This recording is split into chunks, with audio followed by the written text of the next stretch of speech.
College football celebrates its centennial year on ABC, the #1 network for sports.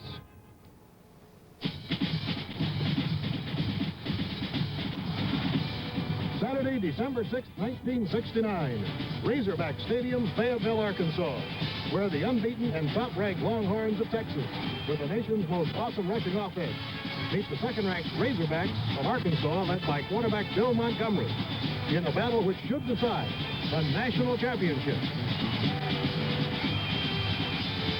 Silver MacArthur Bull, weight 250 pounds, symbolic of the outstanding college football team of any given year. Ever since 1959, this has been given to the outstanding college team of the year. Texas already has its name inscribed on it. In 1963, the Longhorns were named the outstanding team, and they hope to put it back up there for 1969, as do the Razorbacks of the University of Arkansas. This is their home stadium, and you're looking at the AstroTurf on which this battle will be waged today. Tremendous crowd on hand for this truly climax of the 1969 college football season. It's not a very nice day in Fayetteville, Arkansas, but it could be worse. If you're a pessimist, you'd say there's a 90% chance of rain. If you're an optimist, you'd say there's 10% chance of sunshine. But right now, it's very cold. It's about 40 degrees, the wind coming in from the northwest. And although it has not rained during the past 3 hours, there is a threat of rain in the air. It did rain hard last night. Well, as far as credentials are concerned, coming into today's game, you certainly couldn't find a pair of teams in the country that have better ones. In the top 10 in the AP poll, the final one of the season, is Texas and Arkansas, numbers 1 and 2, both 9-0 on the season, undefeated and untied. And just to give you an idea of how they have demolished their opponents, there is a look at the record of the Longhorns of Texas, and proud they can be of that. Not only that, but Texas outstanding on offense, 44.3, and on defense allowing 9.8. As far as the Razorbacks are concerned, their record equally as good, 9-0, and some big scores in there too. Defensively, Arkansas has allowed 6.8 points per game to lead the nation. On offense, 35.2. So there you have the statistical edge, but now let's get the emotional side of this battle from Bud Wilkinson. Well, the emotion is going to be the running attack of Texas against the passing attack of Arkansas. A classic confrontation. One team that likes to set their offense with powerful running, the other that likes to set up their running by liberal use of the pass. So the purists will have a field day today, Bill. Right. Air of expectancy here in Fayetteville, Arkansas. Back to talk more about the Texas-Arkansas battle in just a moment. Right now, the Razorback band of the University of Arkansas is poised on the field, and all 46,000 fans here are anxiously awaiting the arrival of the President of the United States, who is expected very, very shortly. But what is the timetable? He will be landing, if the weather permits, Bill, in about 2 minutes. But because of the low ceiling at Fort Smith, it's possible that he'll be delayed a few minutes. Right now, the marching Razorback band getting a tremendous round of applause from all the highly partisan fans on this side of the field from the University of Arkansas. Let's talk a little bit about the contrasting styles. Bud, you touched on it a moment ago. But I think we ought to, first of all, take a look at the Texas offense in the wonderful classic term of wishbone. Well, this is a new offense. You can see the pattern right there. James Street, the quarterback.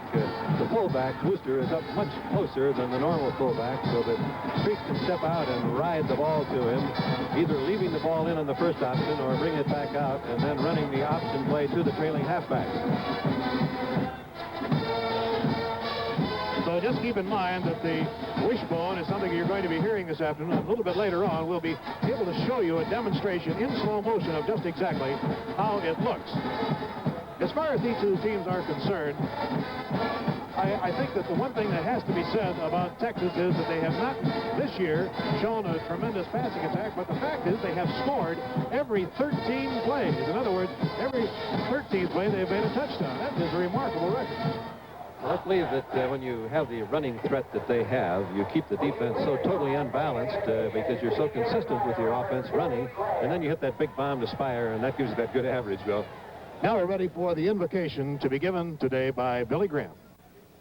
Today that thy blessing will be upon this game. We pray for both sides, that not only will we exhibit great sportsmanship, but that we will remember that there's a greater game in life, and that is a game for keeps. And we pray that every one of us will rededicate ourselves not only to God, but to the principles that made this country great. We pray for the President of the United States, and we pray thy blessing upon him and all of the leaders. And we pray that if it be thy will, that we might have peace in our time. And now we pray that thou wouldst protect the players today and keep anyone from serious injury. For we ask it in the name of our Lord and Savior, Jesus Christ. Amen.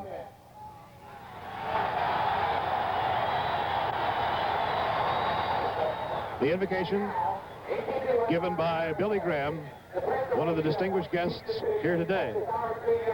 Now let's continue.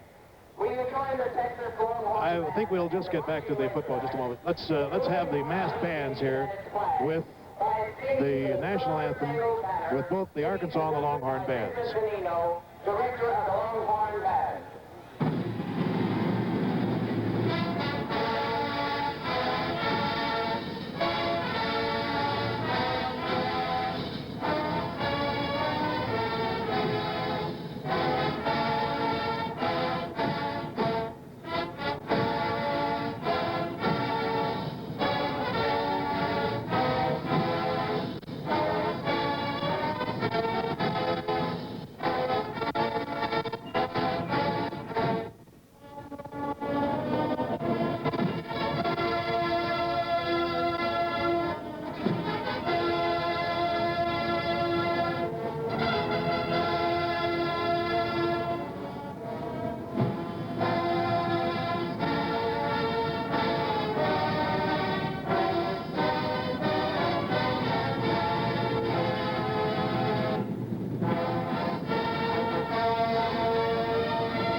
Marching Razorbacks and the Longhorn Band of the University of Texas under the direction of Vincent Danino playing our national anthem.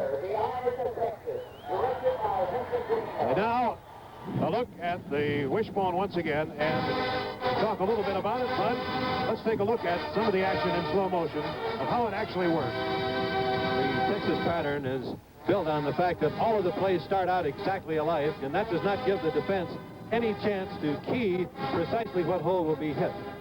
This is Texas in practice with Jimmy Street, the quarterback, and the first option is stepping out, riding the fullback. This time he gave the ball to the fullback. Let's watch that play again in game action. There's the ride and the give to Wooster. Great block downfield by Coy. And that's the inside power of the Texas attack. Once again, the ride and the give to Wooster. And he hits it inside. Now, when the play starts out going exactly that way, and he comes off of the fake with the ball, you have the second option. Here it is in practice.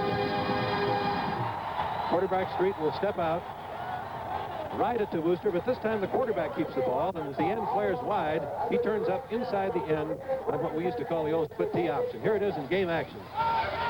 Street keeping the ball, turning up inside the end. Again, beautiful downfield blocking by Texas.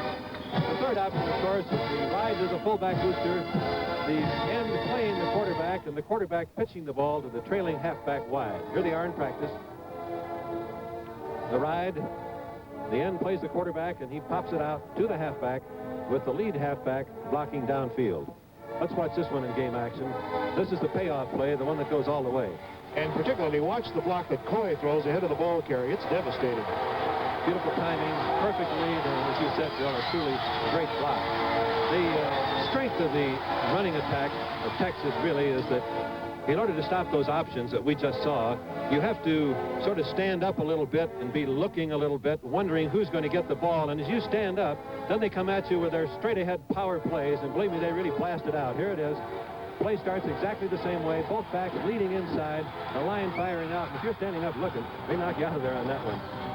And, of course, the thing that makes the Longhorns great is not only is that powerful offense so disruptive to another team, but also that defense. Well, Texas starting defensive football team, Bill, has given up only 37 points thus far this year. They've been way ahead, as that season record showed, many, many times. So their second team has played a great deal of defense, but they are a fine defensive football team. Do you anticipate, any problems that they're going to have with the Arkansas offense?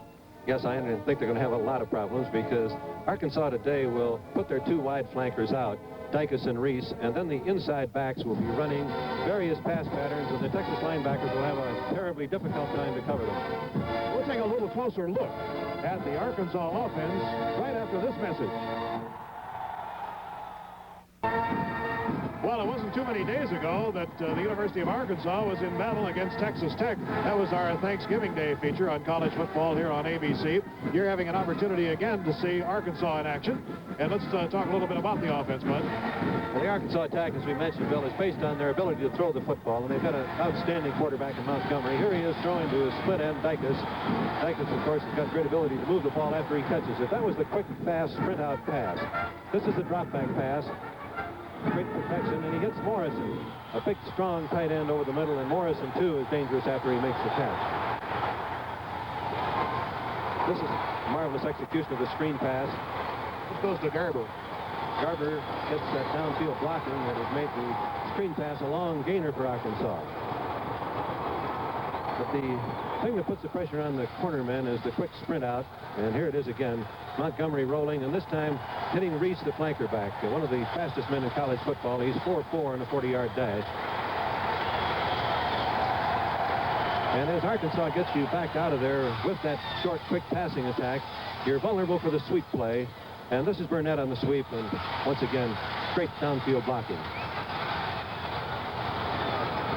Burnett is a name that you may be hearing many, many times. Bud, you've mentioned to us personally that you thought he was one of the finest backs in the country. Well, I think that Frank Broyles shares that opinion. Frank calls him a great first down runner. What he means by that, of course, is that he's going to get you 4 or 5 yards when he touches the football. Well, as far as defense is concerned, I gave you one statistic earlier about Texas scoring every 13 plays. Arkansas has not allowed a touchdown, and except in every 117 plays. You have to be a little impressed with that. Well, this is the immovable force and the unstoppable object again, Bill, but the keys to victory today, I believe, are going to be the ability of Arkansas to keep possession of the football. Texas has had it the majority of the time against all opponents. If the Arkansas team can move the ball well enough with their passing to have it half the time, they'll be very much in the game. The thing to watch for with Texas is the yardage that they make on first down. We'll keep track of that for you because Texas needs to come in there second down and 6, second down and 5 to have the continuity of their running attack be effective. All right, those are the keys to victory, and we'll be back to talk more about this Texas-Arkansas battle here in Fayetteville, Arkansas, in just a moment. From Razorback Stadium in Fayetteville, Arkansas, this has been College Football Today. This is Bill Fleming, along with Bud Wilkinson and Chris Shackle, inviting you to stay tuned now for NCAA college football. Today's game for the mythical national championship is the unbeaten and top-ranked Longhorns of Texas meet the unbeaten and second-ranked Razorbacks of Arkansas.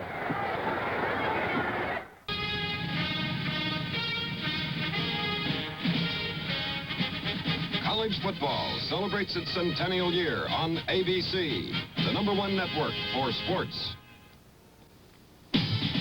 On the 100th anniversary of college football, ABC Sports presents... Give me an N! Give me a C! Give me an A! Give me another A! Fight for! In today's game, the top-ranked Longhorns of Texas meet the unbeaten Razorbacks of Arkansas. This ABC.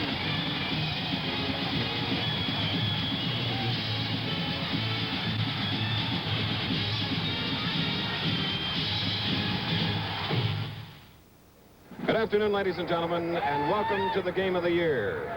This is the home of the Razorbacks in the heartland of America, the foothills of the Ozark Mountains.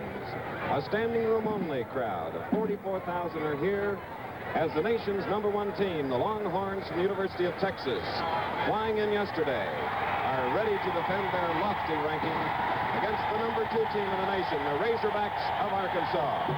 It's almost a storybook setting here today, ladies and gentlemen, as we look at the Razorbacks now coming out on the field.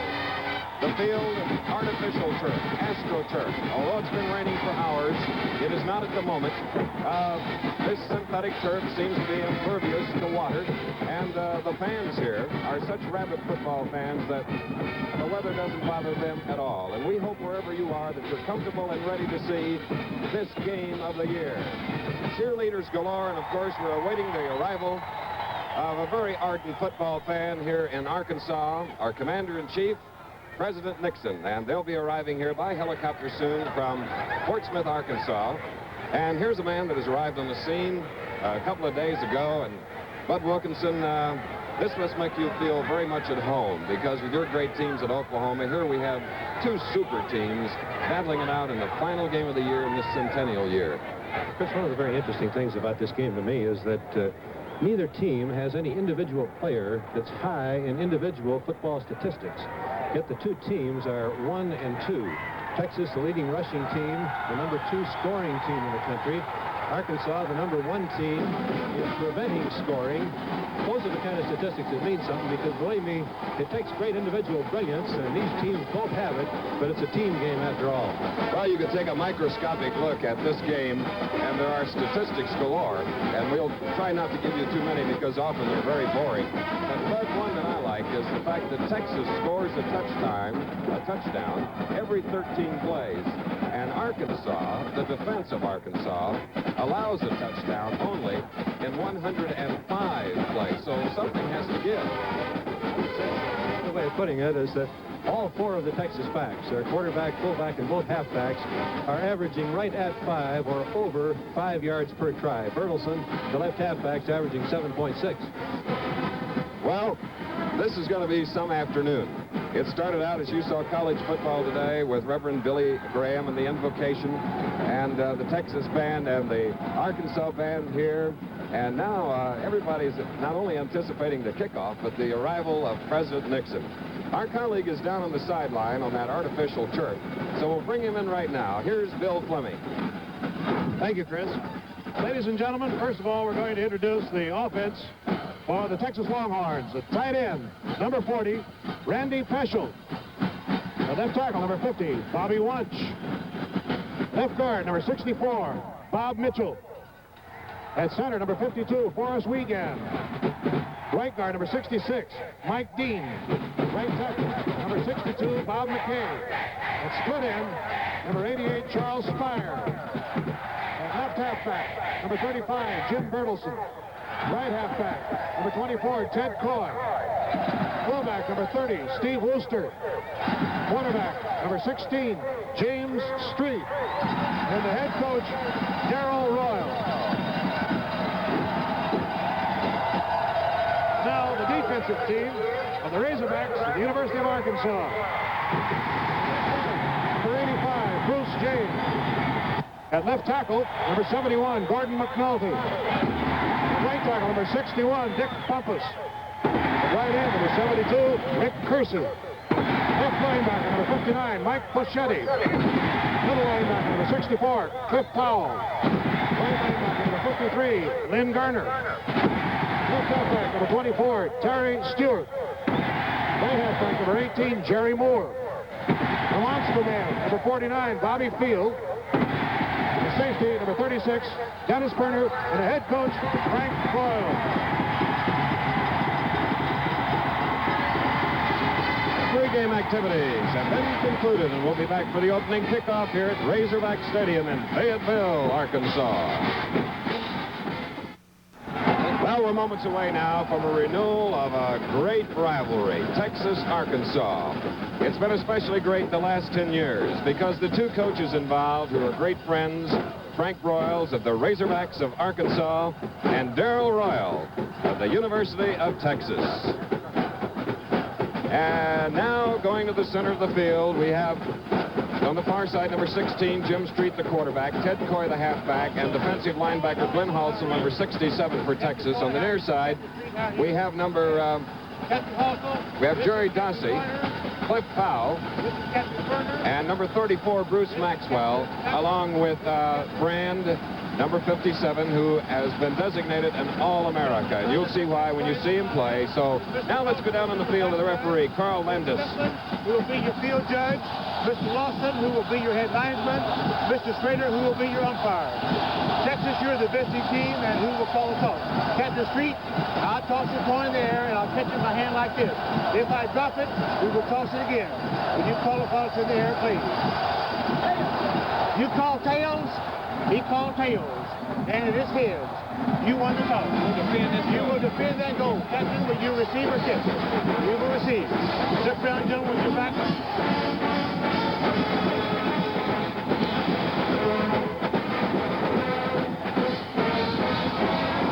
Okay, good luck, gentlemen. Lots of captains here. The game of the year. And as you saw, the Razorbacks have won the toss.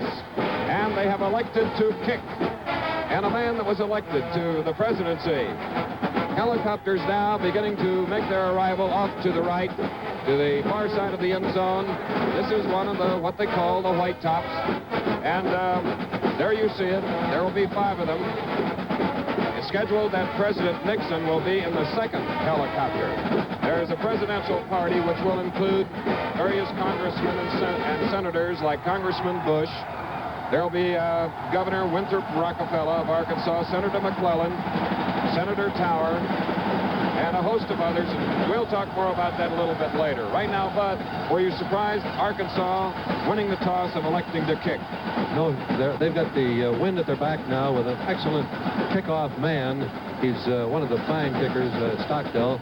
They expect that he will kick it into the end zone and start Texas off 80 yards away from their goal line and then have the wind advantage at their back during the first quarter.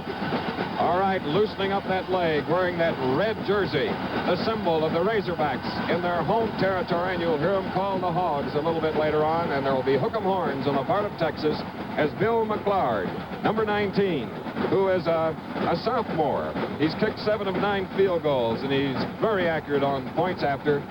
38 of 42. Charlie Spire, you're looking at him right now. What a terrific football player. And on the near side, sophomore Jim Bertelsen, leading ground gainer for the Longhorns, number 35. So, once the receiver touches the ball, the clock starts, and the game is underway. And here's McClard's kick with the wind to his back. It's a good one. Through the end zone. And the adrenaline flowed early here at Razorback Stadium before a capacity crowd. And that means that Texas now will come out to its own 20-yard line, defending their #1 ranking in the nation with that offensive line. And it's probably the best offensive line in the nation. With a great backfield. From the 20, they're in white with burnt orange trim. The temperature is 39 degrees, but here we go. And Arkansas will be a 4-3-4, but they'll pack a lot of people up on the line. They have 10 within 5 yards of the ball now. Charlie Spire to the near side. The quarterback is Street. Converging on Jim Bertelsen, number 35 from Hudson, Wisconsin. A host of Razorbacks, including Dick Bumpus, number 61, 72, Rick Kersey. Cliff Powell was looking on, number 64, now calling defensive signals to the left for Arkansas. And after a 1-yard gain to the 21, it is 2nd down and 9. The second play from scrimmage as we just joined us. Now it's Spire to the far side. The wishbone tee in the backfield. A loose ball, and Arkansas has recovered. Ted Coy fumbled the ball. A first opportunity. There is President Richard Nixon arriving on the scene, and he didn't have an opportunity to see Texas fumbling on the second play from scrimmage. Arkansas recovered. And now they have the ball. 1st and 10 at the 22. Bill Montgomery is the quarterback. They're on the Texas 22. Fake to Burnett. And the pass is intended for Bruce Maxwell from Pine Bluff, Arkansas, so it'll be 2nd and 10 for the Razorbacks. Texas is basically a split 6 defensive football team. Arkansas will change the spacing of Burnett and Maxwell, the 2 inside backs, in an attempt to make the inside linebackers for Texas, Halsell and Henderson, cover them in the flat. After Bill Powell, a junior, defensive player for Arkansas, recovered a Ted Coy fumble. It is now 2nd down and 10 for Arkansas at the Texas 22. No score. A pass way off the mark because of a tremendous rush put on by Scott Henderson, number 61. As is usually the case in the game with tension high, Chris, the offense takes poise and balance, judgment. The defense comes in awfully high, and at the start of the game, the defense often can dominate, as they appear to be doing momentarily. Now it's 3rd down and 10. Going to the far side, number 25, Johnny Reese, a speedster. In the slot is Chuck Dicus, an All-American, number 20. From the 22 of Texas, Montgomery. Was he inbounds? Yes, he was. Inbounds at about the 2-yard line. John Reese, whom we told you was split to the far side of the field. And that, ladies and gentlemen, is about a 20-yard play. Let's watch it again in slow motion. This is Reese, the wide flanker down the field. Kenny Lester moving right with Reese. Reese appears to be going for the flag route, but he turns a hard sideline break, makes the catch, and you can see his foot hit right along the sidelines, and it was a tough call. He might have been out of bounds. The underdog Razorbacks have the ball. They have a 1st and goal to go at the Texas 2 as Bobby Nichols, number 27, a sophomore back from Tulsa, comes into the lineup replacing Reese. Maxwell, 34, is the fullback. The tailback is Bill Burnett, as Mr. Nixon now, at his choosing, is going to sit in the stands with all the folks and watch this game. Here we go, 1st and goal from the 2, Arkansas. And Bill Burnett of Bentonville, Arkansas, gets a yard closer. Danny Lester, one of the Longhorns, number 23 on the play, along with Scott Henderson, number 61, 2nd down from the 1. Let's watch the pass that put them on the 2-yard line again. Reese really turns it down the field. Lester goes with him. It looked like he was going to run all the way into the end zone, but he made a beautiful, sharp sideline break. And this is the tough one to call. I'll let you call it this time. He goes high in the air for the ball. There's the ball in. And it's a very tough one to call. He called that he was inbound. 2nd and goal, and Arkansas leads. Bill Burnett. With Bruce Maxwell blocking. Bill Burnett has scored the Arkansas touchdown, and they lead 6-0. 13 minutes, 33 seconds. And that's very ironic because Bill Burnett's number is 33 on the red jersey. Now trying for the point after is the man who kicked off, Bill McClard. That is Gus Rusher holding the ball, number 17. From our end zone camera. Okay. Timeout at Razorback Stadium in Fayetteville, Arkansas, where the score is underdog Arkansas 7, Texas nothing. 13 minutes, 33 seconds remaining in the 1st quarter, and if you just joined us, Texas fumbled on the 2nd play from scrimmage following the opening kickoff. Bill Powell recovered for Arkansas, and in 5 plays they went 22 yards with Bill Burnett scoring, and with the point after they lead 7-0 and will now again kick to the Longhorns, Bud. And once again they did take the wind when they won the toss. McClard is an excellent kicker. He put it through the end zone in the last kickoff. Arkansas believes that he can put it through the end zone again and start Texas off once more on their own 20, 80 yards away from Pater. Bill McClard, he has a lot of TV time already today. She'll have some throughout the day, I'm sure, a Longhorn cheerleader.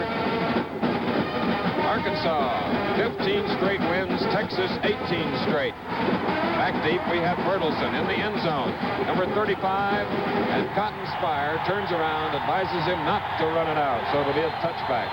Coming out to the 20-yard line. Arkansas is in the lead, 7-0. And one more time, looking at the breaks of the game by way of videotape, here it is. This is the catch, and these are the things that make the difference sometimes between who wins and loses. You can see the ball now as it hits Reese's hands. He's diving for it, and watch where he lights. It's a fast play, but you make the decision, and it certainly does look as though he did hit out of bounds. Charlie Spire to the far side. Texas stays on the ground. And it was Steve Worcester, a great junior fullback, that was stopped by Cliff Powell, number 64. Worcester turns out 3 tough yards for Texas.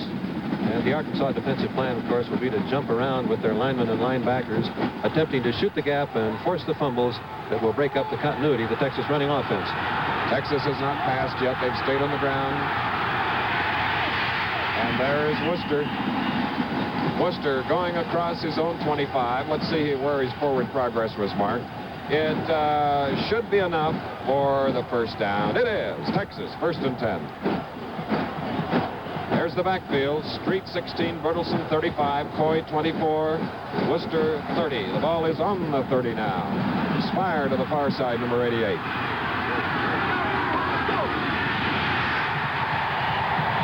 And the Arkansas defense fired up. Immediately in on the play, Bruce James, the defensive end, number 85, in on Worcester, the fullback. And the play is stopped after a yard gain, so it'll be 2nd down and 9 for the Longhorns. Last year, Texas won 39-29, and it was the only defeat handed to Arkansas.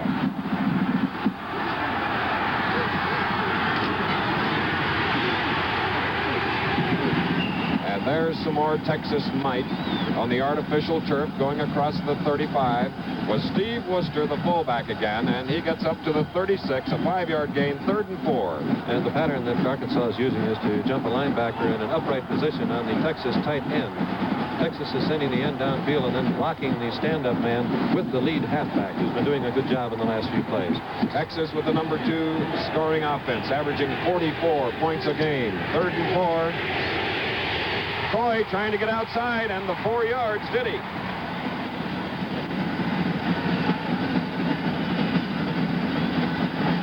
The officials looking to the far sideline, the head linesman and his crew, as Dennis Berner, the safety man, and the cornerback, Jerry Moore, make the tackle at the 43-yard line.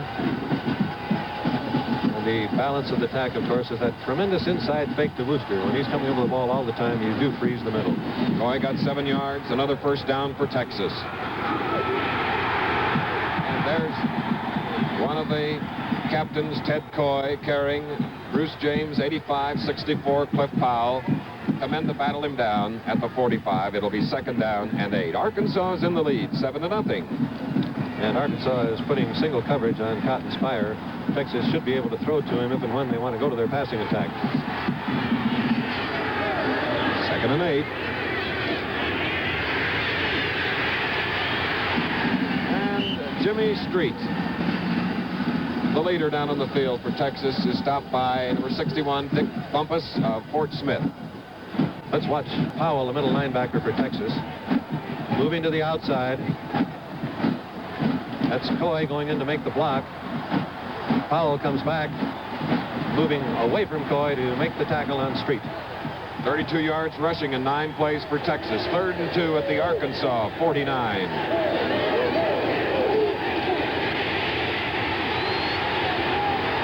You have Worcester appearing to get the first down. His forward progress stopped at about the 46. He only needed 2 yards on the play. Powell and Jerry Moore, number 18, on the tackle.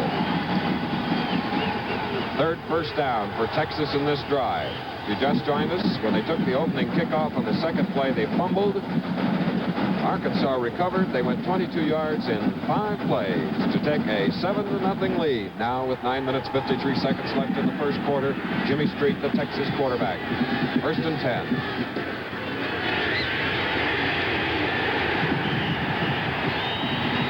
And Cliff Powell, number 72, Rick Kersey of Conway, Arkansas, make the stop at about the 44. There's a gain of 2, so it'll be 2nd down and 8.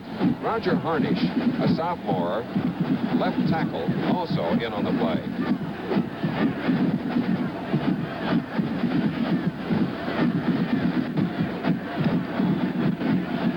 Cotton Spire, number 88 at the top of your screen. The wishbone tee behind Street on 2nd and 8. Here's the first Texas pass. Cotton Spire. And Arkansas, Terry Stewart, number 24, intercepts. A fumble recovery, and now an interception on the very first Longhorn pass. Let's take it, Len. You can see Spire hesitating a little bit and then turning it on the fly pattern. great defensive play by Terry Stewart to make the interception. And the ball is at the 8-yard line, but of Arkansas. And Arkansas read the play perfectly. It was the first pass, as you called, Chris, but they had double coverage expecting it. Reese is in the lineup, 25. Dicus is in the slot from the 8. First down, Arkansas. And the man who scored the touchdown, Bill Burnett, carried on the play. Scott Henderson makes the tackle at about the 11-yard line, where it'll be 2nd and 7. Let's watch the interception again. Cotton Spire is the flanker. Split in for Texas down the field, and then the hold up a little bit where he might hook or run a sideline, but then he turns on that speed. Stewart did not take the fake. He's back there in great shape, as is Bobby Field, and double coverage on Spire with the interception. Back live, 2nd and 7 from the 11. And Bill Burnett. And you saw number 70, Ronnie Hammers, help block forward for Bill Burnett. And the carry is out, let's call it the 14-yard line, a gain of 3. It's 3rd down and 4. Those are the statistics on Bill Montgomery. 52% completion, forward passes. Montgomery has had only 5 intercepted.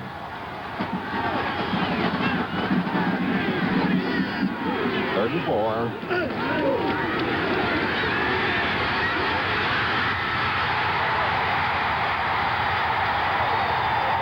And throwing a beautiful block was Jerry Dussey, allowing Montgomery, who was trapped, to get more yardage. And finally, the Texas tackle by Bill Zapalak. Let's watch it again, dual isolation, slow motion. Dicus is on the right. It's a sprint out pass. Montgomery setting up, ready to throw. Here's Dicus breaking to the outside. He is covered. The Texas rush is a little bit too deep. There comes the Texas rush, but Montgomery takes it into the big gap. Fine change of pace and converts to a first down. From the 22 of Arkansas. And Montgomery really crossing up the Texas defense. The Texas defense, number 4 in the country against scoring. Number 3 in total defense. Carl White, number 70, made the stop. And as you see, Arkansas has crossed its own 35-yard line. They're out to the 36. That was a 14-yard gain. Another Arkansas first down. Dicus and Reese to the far side in the slot formation.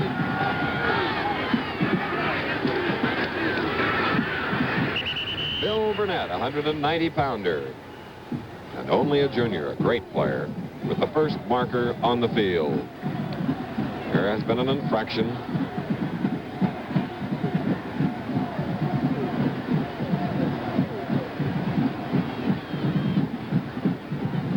That's the referee, Carl Landis. And here is a 5-yard penalty. Illegal shift on the part of the Arkansas offense. So that brings the ball back to the 31, where it'll be first down and 15. The Razorbacks are in the lead 7-0. We have 6 minutes, 57 seconds remaining in the first quarter. Number 20, Dicus, is a lone split end to the far side of the field. Reese is opposite. Bruce Maxwell. The stand-up draw play by Arkansas. It's been their best average gain per try during the season. Comes off the pass fake, hits quickly, and has averaged 6.8 yards per try for them. The ball at the 33 now, gain of 2. It's going to be 2nd down and 13 for the Razorbacks. This time, Chris, we should watch the position of the Texas linebackers to see who will be covering on the Arkansas inside backs, Maxwell and Burnett. Here's a team that averages 27 passes per game. 2nd down and 13. And the fullback, Bruce Maxwell, the Texas defense now. More cohesive unit, making the stop. Let's see where the referee puts it down. Puts it down at just about the line of scrimmage, so it'll be 3rd down and 13 as David Arledge and Greg Pletz make the stop. Recent series results, look at them. The 65 game, Arkansas winning it, as Texas was number 1 that year, just as they are here in 1969. 3rd and 13.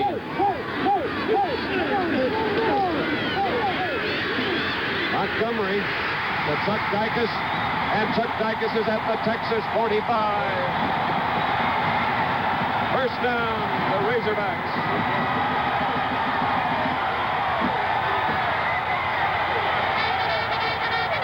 The Razorbacks on the drive. They started at their own 8. They have now reached the Texas 45. Dicus catching his 32nd pass of the year.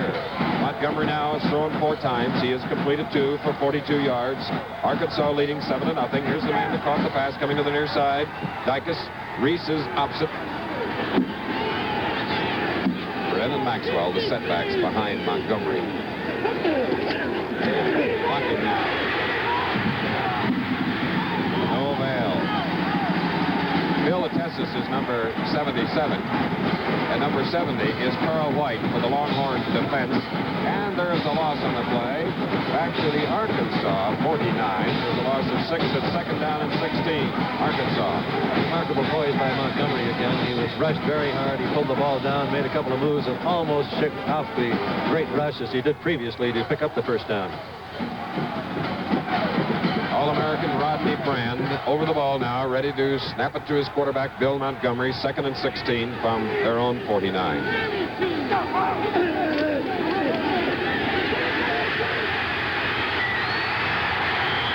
A loose ball! And coming back to aid at a very opportune time was Chuck Dicus, number 20, who recovered the Montgomery fumble. Let's watch it again, dual isolation. Montgomery swinging out. Dicus is on the right of your screen, going downfield, planting and coming out on the sideline pattern. He's well covered. You can see the Texas linebacker Campbell has dropped off in front of him. Montgomery decides to run with the ball. Is hit. The ball is fumbled, and it's almost like a button hook pass as Dicus comes back to recover the fumble. And it was a forward fumble, helping the Arkansas cause. It's 3rd down and 7 now for the Razorbacks from the Texas 42. Causing that fumble was Carl White of Texas. Montgomery breaks away. Throwing across field to Dicus at the 30. He is to the 26 of Texas, and it's a first down for Arkansas. Fred Steinmark stops number 20, Chuck Dicus, wearing the shoes that are specially built for the AstroTurf. Let's watch it again in slow motion. Montgomery dropping back, Dicus on the right of the screen. Montgomery appears to have good protection. Dicus is hit here. Montgomery's looking for him. Montgomery is hit, shakes off. Dicus is knocked down. Montgomery is still rushed. Dicus is on the ground, as you can see, around the turf. And there comes the throw to him. Montgomery had great moves to get open, and Dicus was open. He found him and hit him. Back live from the 26 of Texas, first down, Arkansas. He's all alone. Touchdown, Chuck Dicus. A marker is down, a penalty flag. On the play, no touchdown.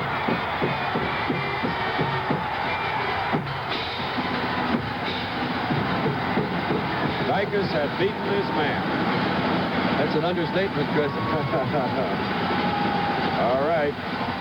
Interference called against the offensive team, and that is a bad break for Arkansas.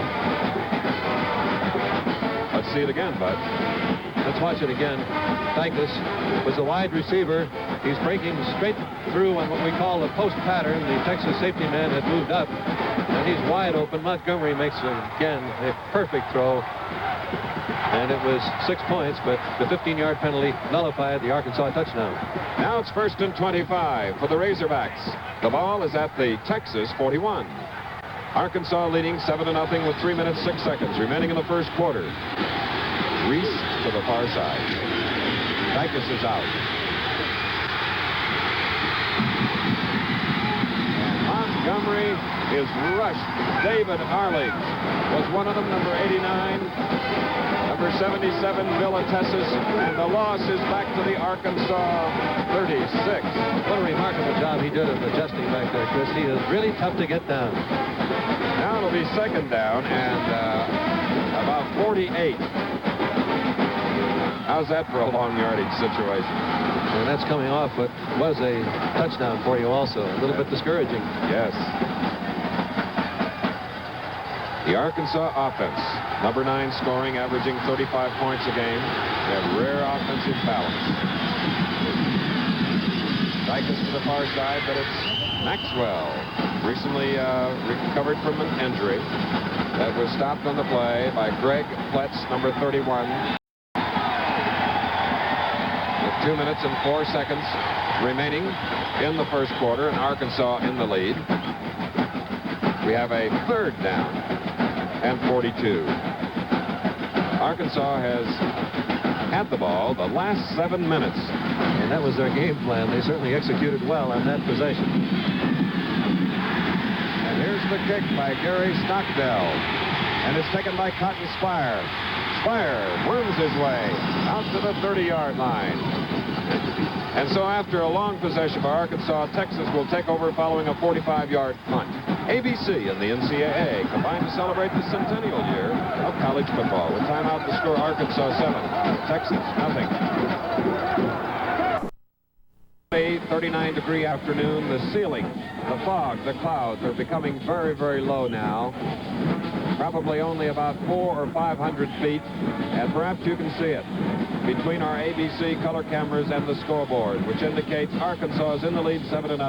Texas has the ball for the third time, but the first 2 times they had it, they lost it on a fumble, then an interception. Now from the 30, Jimmy Street. Here's to Steve Worcester, the fullback. At that time, Chris, Texas went on a very quick snap before Arkansas could jump the defense. They were up the line, set, snap, and that gives them a chance to read the defense perfectly. In fact, Bud, they run their plays, their track record is much more rapidly than Arkansas. The Longhorns in white. That's Spire coming to the bottom of your screen. Split away on a 2nd and 2 from the 38. Worcester again to the 41, a 3-yard gain, and it appears he made the first down. Yes, it is. Bruce James on the tackle, number 85 in the red jersey. 4th first down for Texas. The deepest penetration they have made thus far is to the Arkansas 44, from where Jimmy Street tried a long pass to Spire. It was intercepted by Stewart. The Texas fans, you'll see them at halftime.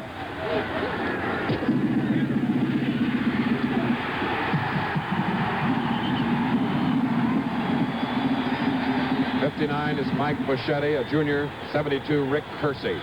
In on Street. And let's see where the forward progress is marked now. It's at the 42. A gain of 1, so it's going to be 2nd down and 9, Bud. And that's the fourth counter play that Texas has tried. None of them have gone. It appears that their straight-ahead attack is better than the misdirection attack up to date. Now number 22 is in the backfield, Billy Dale. 2nd and 9. Worcester carrying up to about the 45. Lynn Garner and Dick Bumpus on the tackle. And the ball is up to the 45, a gain of 3. So it's 3rd down and 6. And now here at the stadium, public address system announcer has just introduced President Nixon to the standing room only crowd. So we have the end of the first quarter, and the score is Arkansas 7, Texas nothing. President Nixon here in Fayetteville, Arkansas at Razorback Stadium. Now at the beginning of the second quarter with Arkansas in the lead, 3rd and 6 for Texas at their own 45. And Worcester gets a yard, and the fired-up Arkansas defense led by Dick Bumpus. Also in 59, Mike Buschetti, Bud. And the first quarter statistics, offensive plays about even, but Arkansas has a total of 74 yards against a total of 52 for Texas. The errors, of course, are the key things. Texas with 1 interception and 1 fumble. An error that doesn't show for Arkansas was a 15-yard penalty, which prevented a touchdown. Scooter Monsingo kicking, gets one high on 4th down and 5. And a fair catch is called for by number 18. That is Jerry Moore of Benton, Arkansas, following a 36-yard punt. Oh, that's only the 2nd punt of the ball game, won by Arkansas, and now won by Texas. So the Razorbacks, who lead 7-0, get the ball at their own 18, 1st and 10. Bill Montgomery, number 10. talking to his head coach, Frank Broyles, now in the huddle, giving the signal. Another statistic, Chris, of the first quarter, Arkansas's game plan of possession worked. They had the middle of 8 minutes and 20 seconds. Reese to the near side. In the slot, Dicus. Here's the pitch to Burnett. Maxwell blocking. David Arledge is 89. 86 in on the play for the Texans is Mike Campbell, whose twin brother, Tom Campbell, is the defensive left halfback, and whose father is one of Darrell Royal's chief assistants. Now with the ball at the 22, following a 4-yard gain. 2nd and 6 for Arkansas. Reese and Dicus to the far side.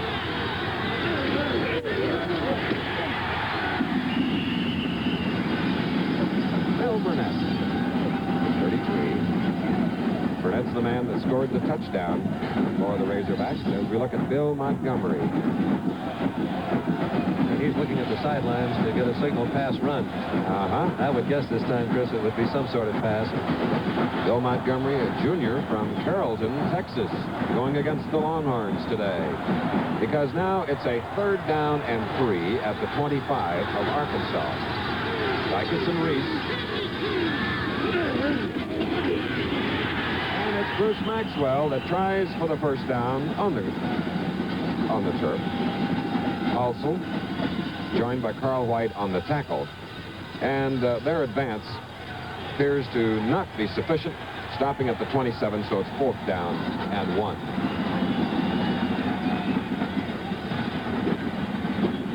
You just joined us. Arkansas is leading 7-0 as they recovered a Texas fumble, then went 22 yards in 5 plays.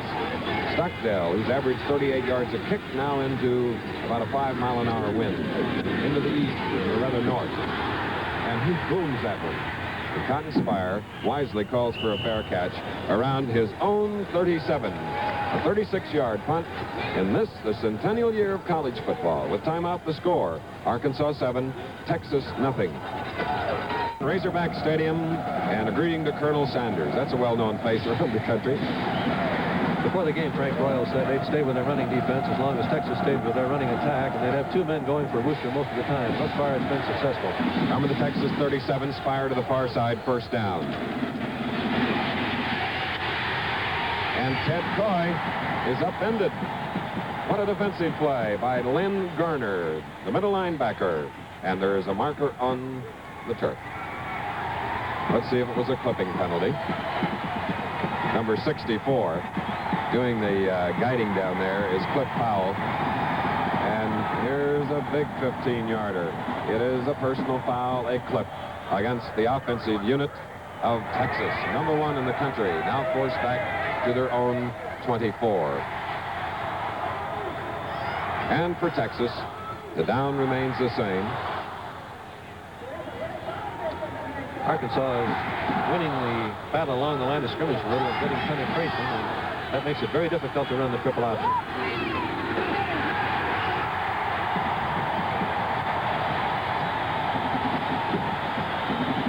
Steve Worcester, number 30, carrying on the play. But that alert Arkansas defense, Powell, Garner, Buschetti in the middle. Making the stop. Powell is calling defensive signals on the right as we look at Coach Darrell Royal, youngest coach ever to hit 100 victories. Now Spire to the near side of the field. It's a 2nd down and 25. And Spire has it at his own 43. Terry Stewart came in to make the stop, number 24 in the red jersey. Let's watch it again on the isolated camera. Spire starting down the field. It was a sprint out pass, and there's the quick break. He put on a very fast stop pattern, and Street delivered the ball to him with perfect timing. Although it was a large gain, they failed to make the first down as Bertelson leads the lineup, 35, replaced by Dale, turned to 22. It's a 3rd down and 4 for Texas at their own 43. Spire left. There he is. And if it's ruled an incompleted pass, it's a break for Texas. as Jerry Moore was there quickly covering Spire on the play, bringing up a 4th down. And let's pause 5 seconds to allow our local stations to identify themselves.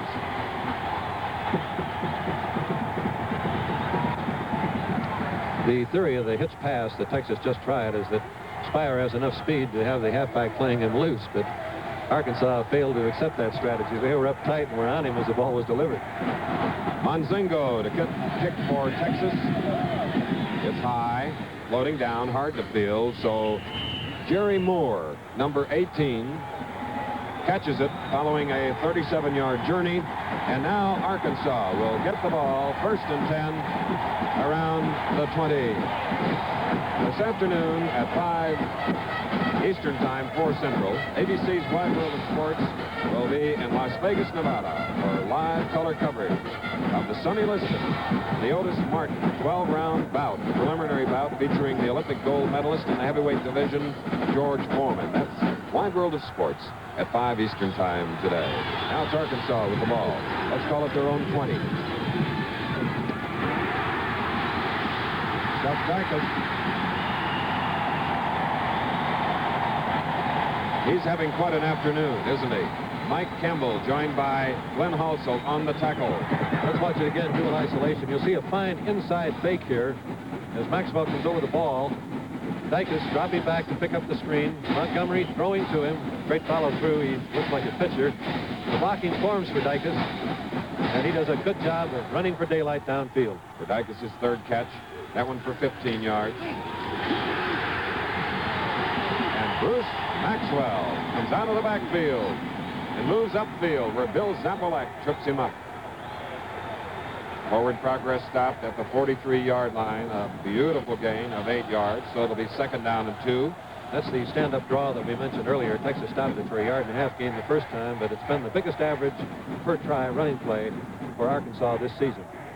You see 25 and 20 going to the far right, Dicus and Reese on 2nd and 2. Maxwell and Burnett set behind Montgomery. 1st down, Arkansas. And Burnett stopped by Denny Lester. But not before they had reached the Texas 41. And that's the deepest penetration that Arkansas has made on their own. Of course, they recovered a fumble on the very first series and then went in to score the touchdown. And Texas taking time out to try to regroup defensively. Texas is number 9 in the country against, number 2 in the country against scoring, and they believe their defense can hold tough. Thanks, Bud. Each Saturday on ABC, college football in its centennial year with timeout. The score, Arkansas 7, Texas nothing.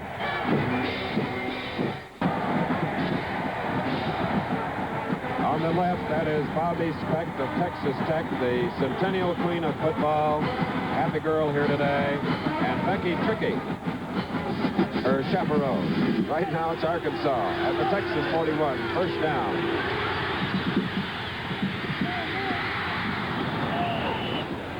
Intended for Dicus as number 28, Fred Steinmark of Denver, Colorado, nearly had an interception. And once again, Montgomery making an absolutely fantastic move to avoid the rush. Incidentally, that rush was put on by Mike Campbell. Thus far now, Arkansas with 122 total yards in the game. Texas with 73. Arkansas leading 7-0 with 9 minutes and 44 seconds left in the first half. Band music at halftime. We'll be having a chat with President Nixon also.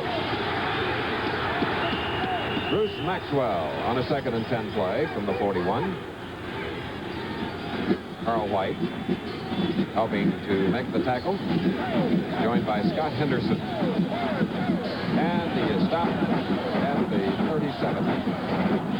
So it's going to be a 3rd down and 6.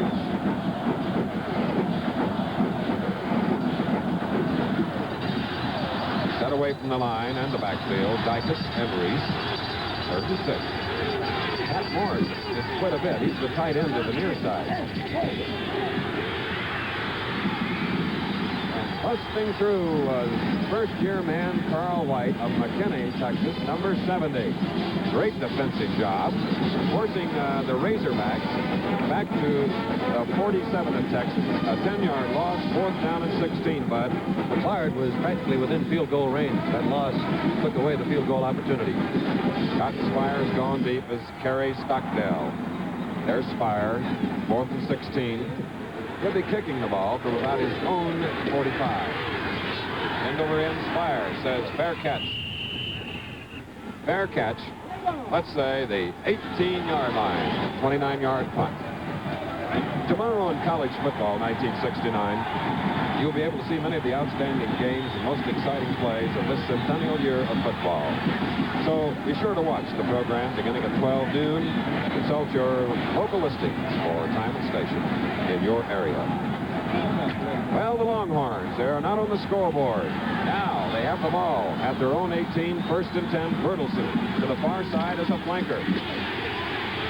Up the middle, Worcester, number 30. And for the first time, Texas has broken their wishbone tee by putting the halfback out as a wide flanker beyond Spire. Much credit must go to the right tackle, Dick Bumpus, for making that defensive play at about the 24-yard line, so it'll be 2nd down and 4. There are the Longhorns. 30 is Worcester. Randy Peschel is the tight end on the near side, number 40. And the option, finally stopped by 64, Cliff Powell, is Bertelsen, number 35, leading rusher for Texas. Carried the ball, and he has it out to the 27, a gain of 3. It's 3rd down and 1 for Texas. Number 1 in the nation, undefeated, 18 games. Arkansas undefeated in 15 games. Spire to the far side.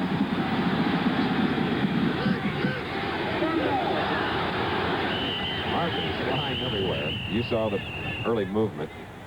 We'll have to wait and find out what caused it, or if it was initiated by the folks on the right.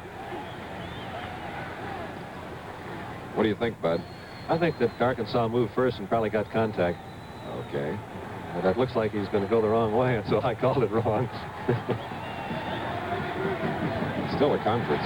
Let's see. I guess he's going to call it both ways. Calls it procedure against both teams. Well, you broke when even, in doubt, Charles. that's not a bad idea. All right.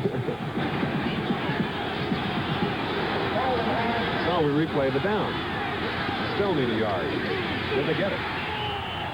Worcester, they called on the fullback. It is close. Yeah. Carefully unfiling. Roger Harnish and Powell, 64. It is a 1st down for Texas. They have the ball now at their own 28. Now the deepest penetration the Longhorns have made has been to the Arkansas 44. They've had 8 first down snaps, and only once have they made over 3 yards. 6 minutes, 58 seconds left in the first half. And that was Worcester, who wanted to move just a little bit faster. Number 50, Winch, sort of impeded his progress, and so did Glenn Garner of Arkansas and Dick Bumpus. Worcester now 13 carries for 48 yards. Arkansas leading 7-0 with the ball at the 36. It's a 2nd down and 2 for Texas. Spire at the bottom of your screen, 88.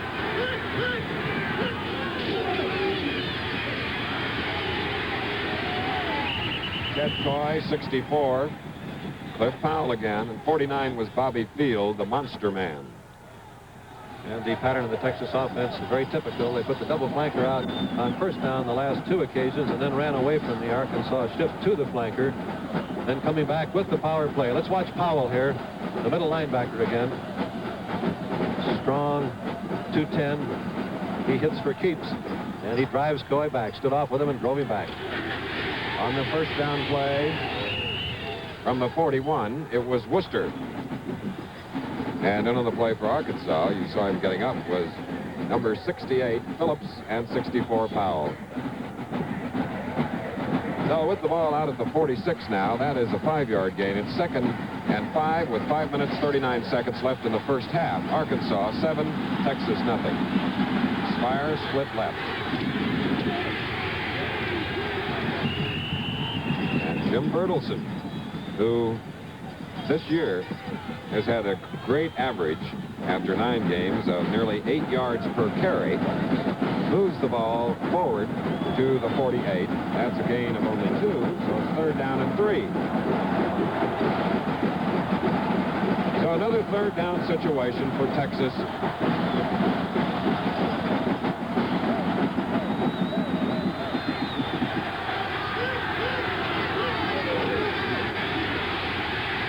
And Ted Coy methodically gets the first down for the Longhorns. Mike Bichetti on the tackle. The Arkansas plan, however, still seems to be holding up very well, Chris. The longest gain by rushing by the University of Texas is 8 yards. If they can play good field position football and make them come all the way, usually a penalty, a fumble, or some error will stop the offensive team. Well, Texas now is only 3 yards from its deepest penetration at the Arkansas 47 now. First down. Coy is to the near side. And Worcester. Isn't that hard hitting down there?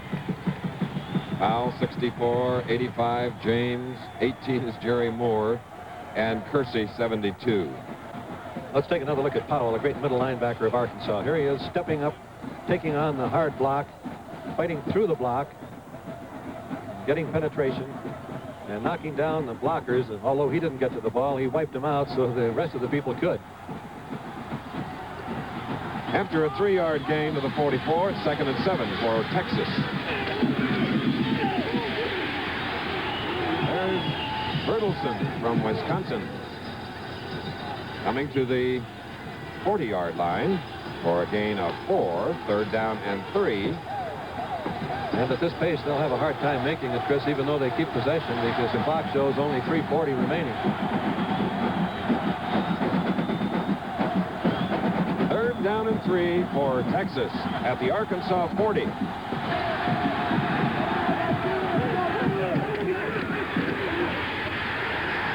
And Ted Coy did not make it.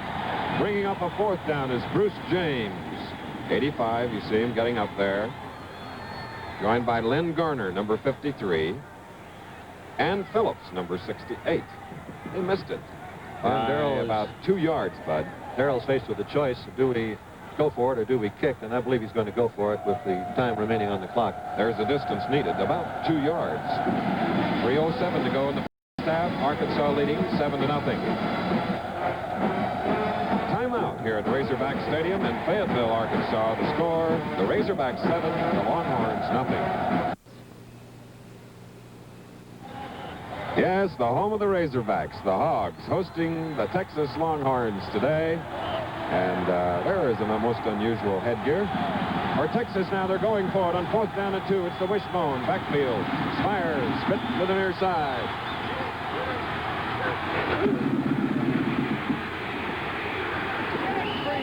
Gets the first down.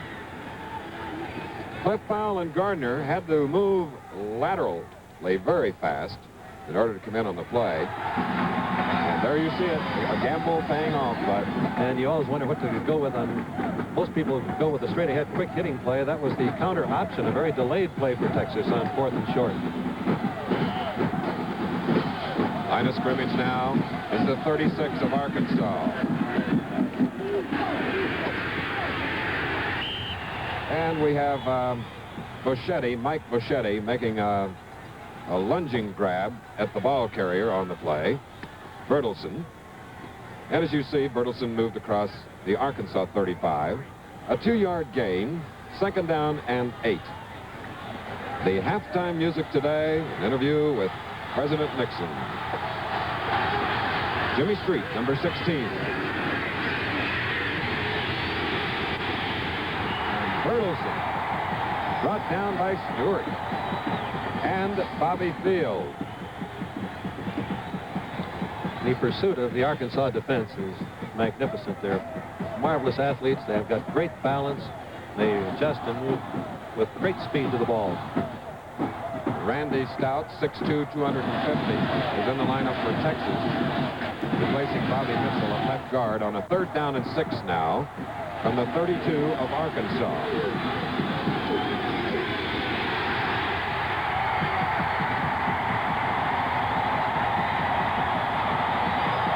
What a defense.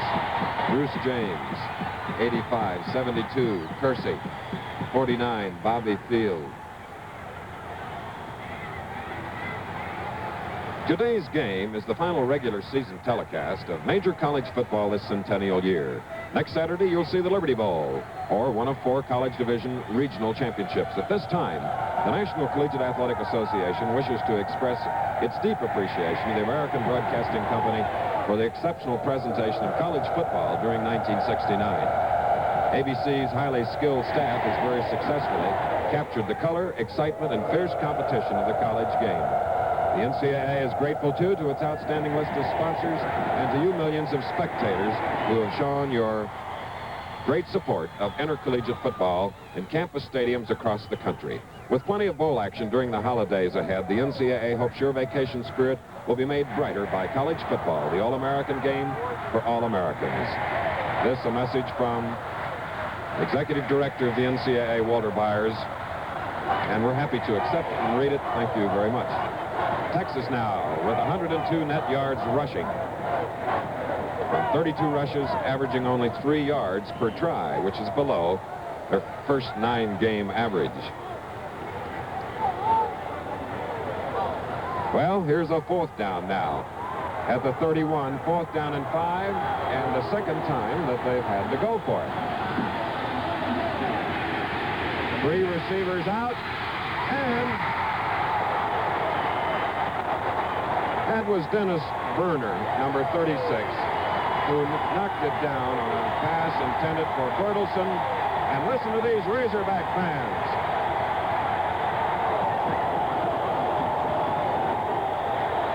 And we must give credit to Cliff Powell, that linebacker, who rushed Jimmy Street, causing him to be quite inaccurate with the pass.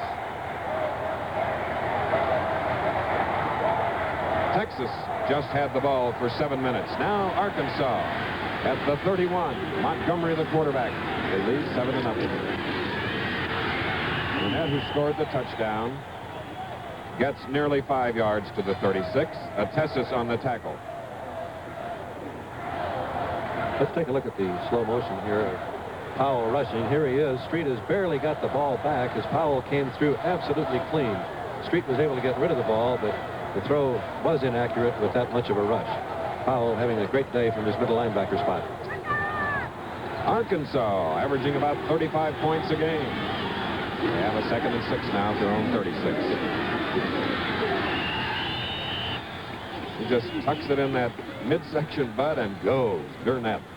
And Frank Broyles thinking if we make the 1st down, we can run the clock out, go to the dressing room with a 7-point lead at halftime. That's a 3-yard gain, so it's 3rd down and 3 now with 40 seconds. And the clock running. Left in the first half. Hope you're enjoying the game. Johnny Reese to the far side, number 25. Dykes is in the slot, number 20. And Bill Burnett proves that Frank Broyles and Bud Wilkinson think alike.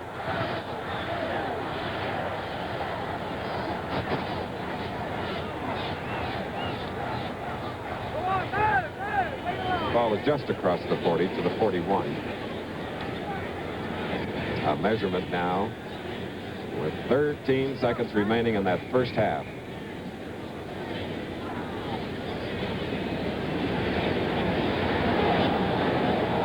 Missed it by about the length of the football. And the Razorback fans want their fellows to go for it. I don't think at this moment that's a very good idea, Chris. No. They want this victory today. Arkansas ranked number 2 in the Associated Press polls, while in the UP polls, Penn State, undefeated, ranked 2nd. Arkansas 3rd. Gary Stockdale has his punt blocked. And covering it for Texas, number 80, Bill Zapalak. And Scott Henderson blocked the punt. And that action ended the exciting first half here at Razorback Stadium. And let's see that blocked again. Let's watch it again. A great rush here. Up the middle. Blocked perfectly. And at this point, Texas had an opportunity perhaps to scoop it up and to run with it as the ball bounces. But not knowing that the clock was quite as close to being out, they downed the ball and the clock ran out.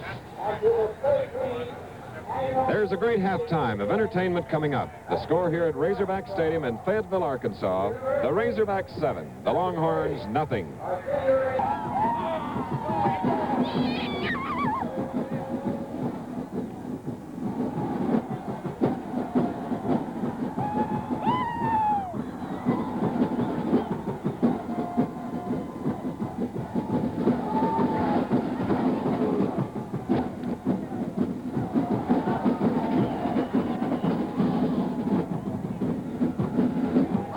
It's halftime here at Razorback Stadium in Fayetteville, Arkansas, and first to perform is the University of Texas Longhorn Band, and they have chosen as their theme today, with Christmas only 19 days away, the music of Christmas. It reminds us that the weather is almost Christmas weather here. The temperature in the 30s and a mist coming down. It could drop a few degrees and we'd almost have snow.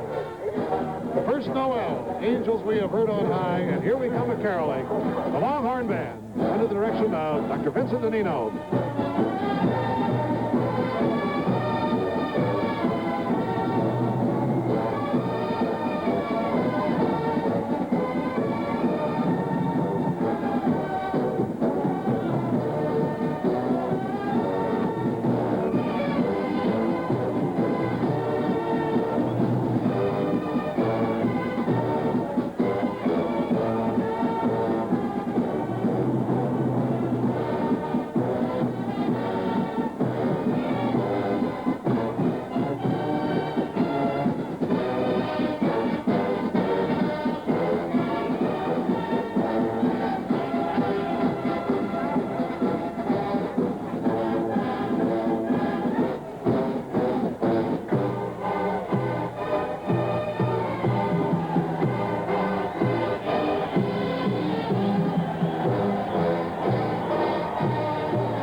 watching and listening to the University of Texas Longhorn Band here at halftime.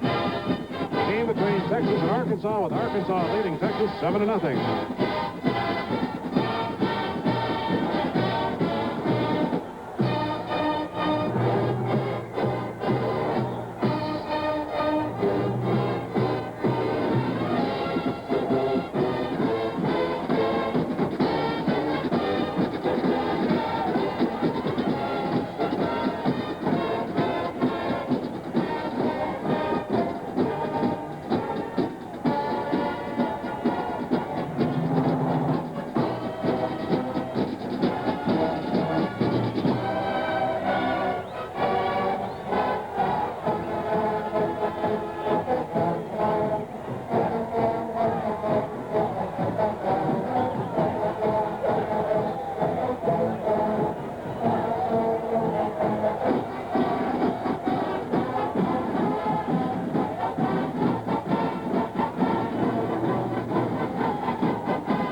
Nielson, who is in attendance here today watching this classic battle between Texas and Arkansas. And the President will be talking with Chris Schenkel in just a moment in our ABC telecast booth here at Razorback Stadium.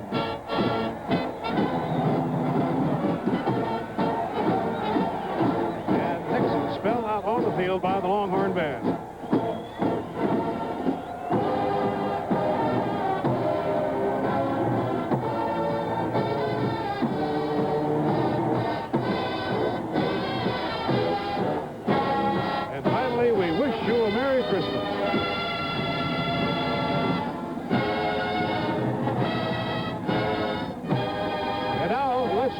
Chris Schenkel and the President of the United States, Richard Nixon.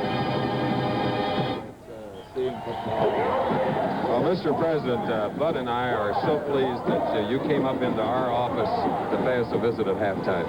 Well, Chris, it's a little warmer up here than it is down the stands. But I must say, I've never seen a football game where there's more excitement in the air than there is today. This whole state is just alive. I can feel it. We stopped at an airport about an hour away by a car, and everybody there, it's all they're talking about, this game. And of course, with their nickname, the Razorbacks, and the calling of the Hogs, is the most unusual setting for this game. I've never heard a yell like that before, and I'm sitting incidentally in a very interesting spot. I have 4 Texas congressmen sitting back of me and 2 senators from Arkansas and a congressman, and believe me, there's a lot of rivalry here in the stands. You know, you talk about the pep rallies, Mr. President. In Austin, the night before the team flew here, at the stadium, their pep rally for the Longhorns drew 28,000 fans, most of them students, and that's most heartwarming. Oh, that's heartwarming. Well, looking at this game, it is for the ranking of #1, incidentally. I say it is for that, having in mind the fact that Penn State's been giving me a lot of flack this week for coming down here to... You get any wires? Yes, but Penn State is the team that will have the longest undefeated streak for the year. And you've covered them, and I know they're a great team. Maybe we ought to have a Super College Bowl after this, but whatever the case might be, looking at these 2 teams today, either one is going to be #1 by the vote of the writers. But what is more important is the tremendous spirit that they've generated. It's good for people to be for somebody, to be for a team. And you can learn a lot from losing as well as winning. I've had a little experience in that. Well, Mr. President, with the favored team, Texas, down 7-0 here at halftime. Now, that's true. The first half of your career, you were down, but boy, you came back a winner. Well, I was down more than 7-0, I would say. Well, I know it was sort of a fourth quarter finish, you know, and a pass, perhaps in the last 30 seconds to win. But that's what counts. Well, I'm one of many of the millions that are glad you won. Now, you've watched football for years. and I know you watch it from an analytical standpoint, whether it be on television or in person. Could you just predict maybe what might transpire in the second half? Well, let me say first, the reason I watch it is that I sat on the bench when I was in college, and you learn a lot from the coach when you sit on the bench. As I look at this game in the first half, I think that Texas has enormous power that is really not unleashed yet, and that in the second half, they are likely to be much better offensively. However, they're not going to run over Arkansas. They can't do it by just going that 3 yards in a cloud of dust. The old Woody Hayes formula, not the Woody Hayes formula this year. I think they're going to have to throw more. They have an excellent passer. They're going to have to throw to open up the Arkansas defense. I think under those circumstances, they're likely to score once or twice. But also, I would suggest that Arkansas looks better offensively than I had realized. They could score in this second half. They have a fine passer. I don't think I've seen a cooler passer than Montgomery. He's really cool under very great pressure, and Texas has got a great pass rush. But Montgomery is cool. He gets out there and goes off. And I'd rather say that I expect both teams to score in the second half. The question is whether Texas's superior manpower, and I mean probably a stronger bench, may win in the last quarter. That's the way I see it. Well, Mr. President, if Bud Wilkinson, our analyst, ever falters, we at ABC may call on you to do our commentary. Excellent. I'm not thinking, Chris, of what I'm going to do when I finish my present job, but there's nothing I'd like better than to have Bud's job right with you. Well, I like football. This is the first game I've seen this year in college football, and I'm glad it's the greatest of the year. Well, you paid all of us a great deal of honor by coming to this, the #1 game of the year in the centennial year, and enjoy the second half. Thank you. Thank you. Thank you, Mr. President. And now the Razorback Band, the Marching Razorbacks from the University of Arkansas, performing here at halftime. Richard Worthington, now in his 14th year as director of bands at the University of Arkansas. And the band now performing on the AstroTurf here in Razorback Stadium. The music of Swanee. Let's listen.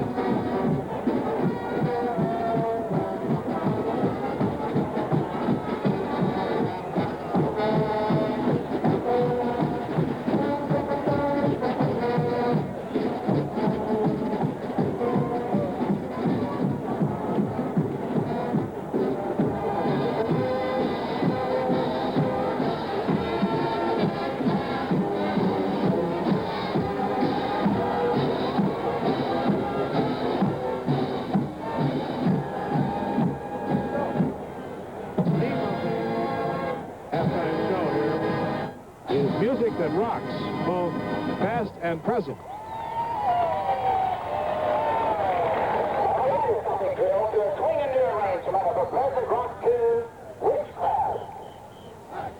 Now some precision drilling, and music is witchcraft.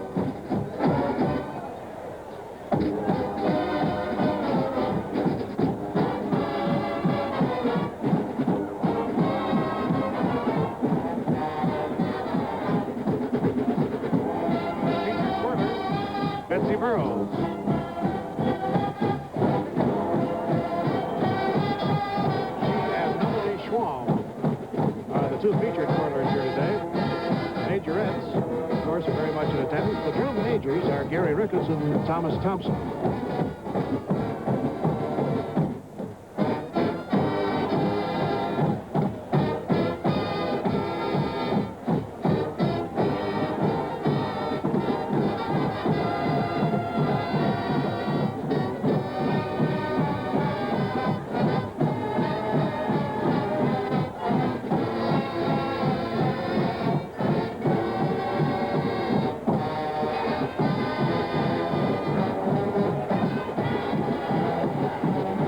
You see the Longhorns coming out of their dressing room, trailing here at halftime, 7-0 to an inspired group of Razorbacks. Incidentally, if you enjoyed the remarks of the president and joined us here today, he will be making a rather unprecedented trip to the winning dressing room here this afternoon to award a trophy to the winning team and coach. So we hope you'll be with us for that.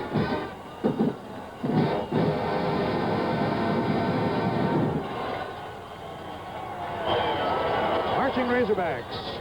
The band from the University of Arkansas. And they'll be leaving the field here playing the fight song. Listen to those Razorback fans.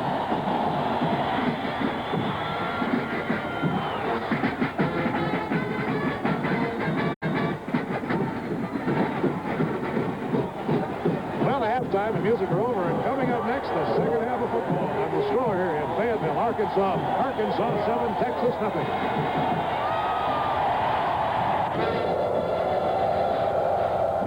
Both teams are coming back out onto the field here, as you can see them right now. On the other side, the Longhorns of Texas. The Razorbacks are already out. The score is 7-0 at halftime, and the fireworks started rather early, as on the second play from scrimmage. Texas fumbled. Now here is the play that set up the touchdown. Here is Reese. Now you watch. The rule states specifically that both feet must be inbound after the reception is made. You see if they are. Now, what looked like one foot was there, but perhaps not the second one. Then, subsequently, Burnett went in to score the touchdown, his 120th point of the year. And that was really all of the scoring. There was another touchdown that was nullified by penalty, or else Arkansas might have been 2 touchdowns up. But as you know, the Hugh Rooters from Texas, Texas has been behind once this year. That was to Oklahoma. They were down 2 and came roaring back and won that one. So that should give heart to the Longhorn fans. But right now, we're getting ready to play football. And back here in the telecasting booth, high above Razorback Stadium, temperature still around 39 degrees. Weather forecast about the same as it's been. Low clouds hanging in the valleys and over the ridges here, but the field in perfect condition. As we now will have Arkansas kicking with the wind to their back to the Texas Longhorns. Cotton Spire, number 88, has gone deep along with the youngster Jim Bertelson. And it will be Bill McClard kicking to these fellows. There's Spire 88 and loosening up number 35, Bertelson. Arkansas is in the lead, 7-0. And they're giving a little added fire to the Arkansas kicking team.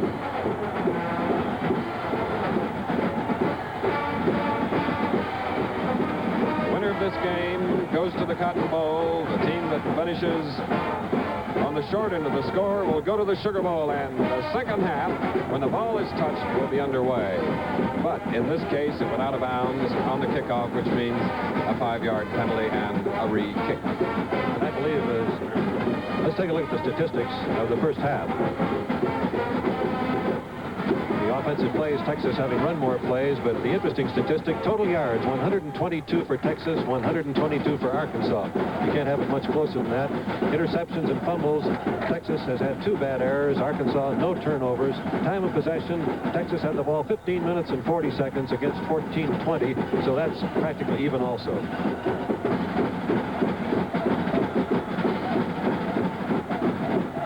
Well, Texas now to get this second kick. Incidentally, Texas 19 games ago failed to score in the first half against Texas Tech. That was the last until now.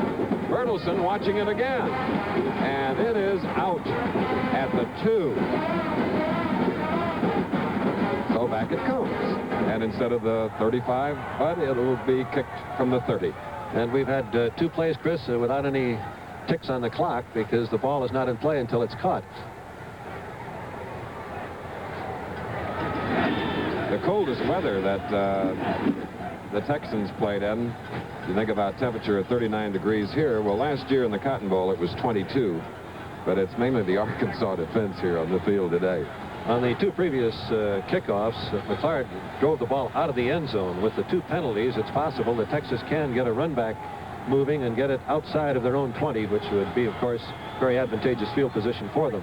Last year, Texas and Arkansas shared the Southwest Conference. This is for the championship of the conference right here today. Gets a good kick, McClard, bringing it down at the 9. That is Spire, 15, 20, 25, 30, coming outside. Gets away again. There is a loose ball. Arkansas has come up with it.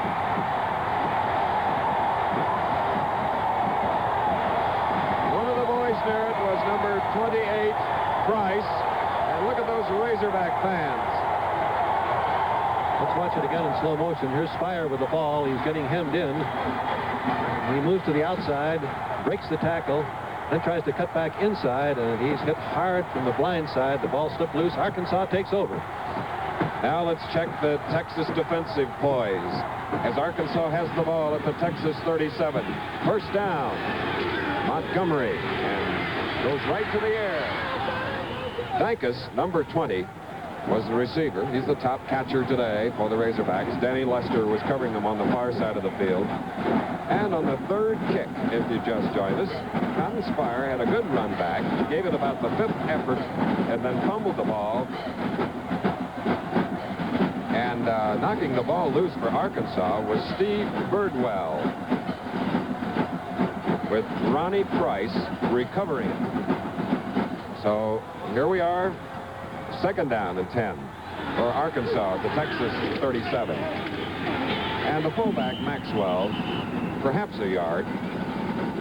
And on the play, we have number 70 for Texas, that is White, and Glenn Halsell, number 67, and Greg Pletz, number 31. There's the offensive line, which has done a fine job today for Arkansas. Haven't seen too much of number 88, the tight end, Pat Morrison, but he's been blocking. You will later in the game. He's been blocking, and but now it's a third down and 10.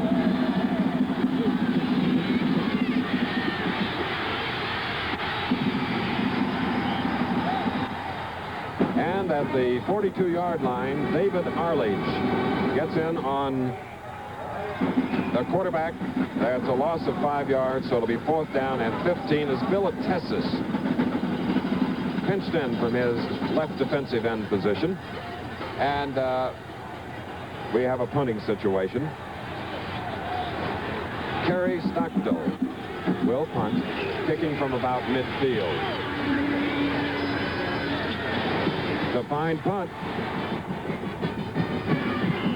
Number 74 rushed down there hoping to cover it before it went across the goal line was Dossie.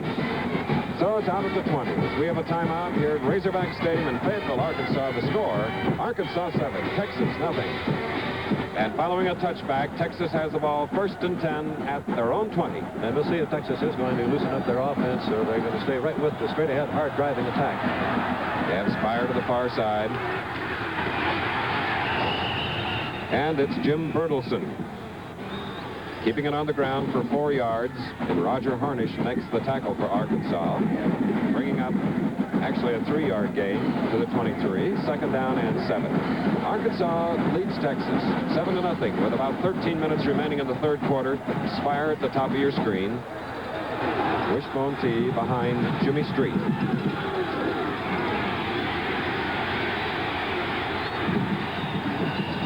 72, Rick Hersey on the option by the quarterback, and Mike Bichetti making the stop on Street at the 28. 5-yard gain. It's 3rd down and 2.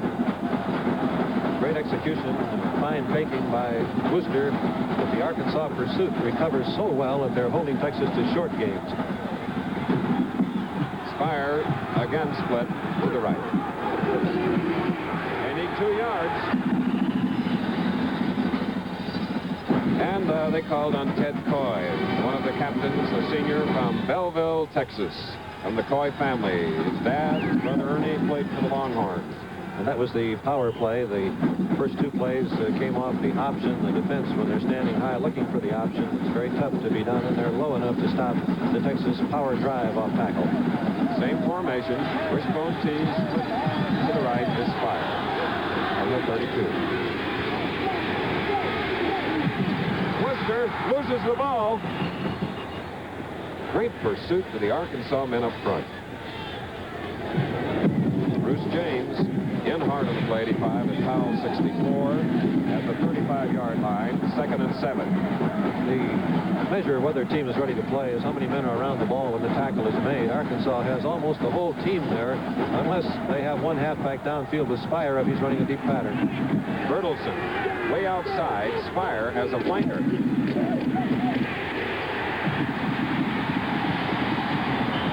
And that's Coy. Lynn Garner, one of the first men in, along with 49 Bobby Field, and Mike Boschetti, 59. Garner is 53. So the ball is right at the line of scrimmage. 3rd down and 7. And Bud, they keep rushing the football, or trying to. I believe we'll see them open it up the next time, Chris. As you come out of the dressing room to start a second half, you always want to go with what you've used well during the rest of the season. Flanker right, split end left.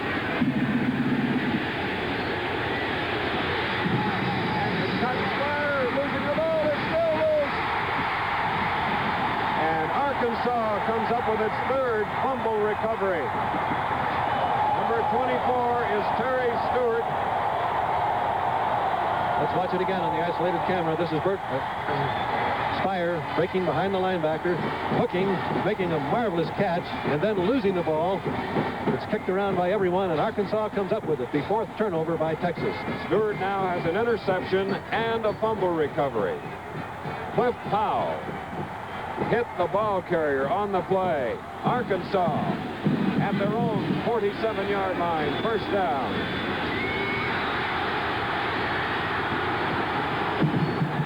Determined Bill Burnett is in Texas territory. Make it a good block for Bruce Maxwell. Let's watch the fumble again in slow motion. Spire driving down the field, a little outside wrinkle to get past the end who's dropped off. Then hooking to the inside as Street delivers the ball to him. He's hit as he catches the ball, but he makes a fine recovery to keep possession, and there it goes. That Cliff Powell is having quite a game today, Bud, number 64. It's 2nd and 3rd now for the offensive team at the 46 of Texas. At 86 is Mike Campbell. At midfield, loss of 4 yards, bringing up 3rd down and 7. The Razorbacks using a little of the Texas option. They've run 2 successive quarterback option plays. Theirs is just a single option at the end rather than the inside option to the fullback and then the option on the end. There's a look at Bill Montgomery.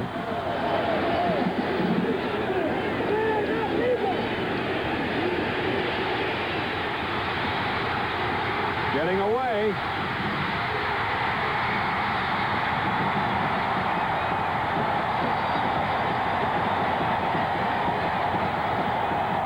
To a block by Bruce Maxwell, Bill Montgomery has moved to the Texas 31. Let's watch it again on dual isolation, and this will give you some idea of how a quarterback ought to operate. Dicus is on the right of the screen. Montgomery is set now. Dicus whirling. Montgomery, now the rush is on as Dicus goes to the ground. No one to throw to. Montgomery starts to run, but watch this nifty fake here. He faked the throw and ran right by the Texas end. Cut off the hook. 1st down, Arkansas. At the 31 of Texas, Maxwell, who threw the block. Carl White, number 70, shaken up on that last play.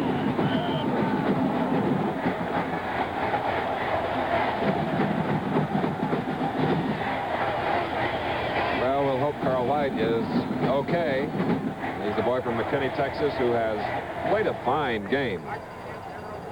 Timeout here at Razorback Stadium in Fayetteville, Arkansas. The score of the Razorbacks 7, the Longhorns nothing. It appears that White, fine young Texas lineman, injured his left knee, now being assisted to the far sideline as you see. 2nd down and 8 for Arkansas at the Texas 29. Scott Palmer has come in for White. He wears number 65 on the Texas jersey. Here are the Razorbacks in the lead 7-0 with 9 minutes and 14 seconds left in the 3rd quarter. Montgomery.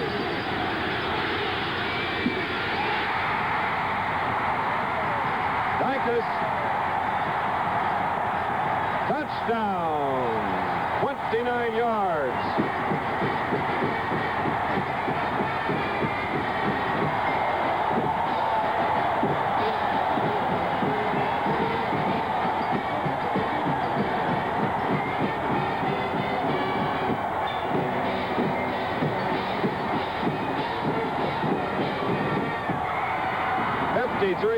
in 5 plays.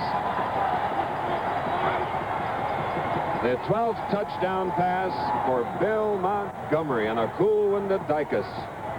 Going to the point after now. McLaren is up and good.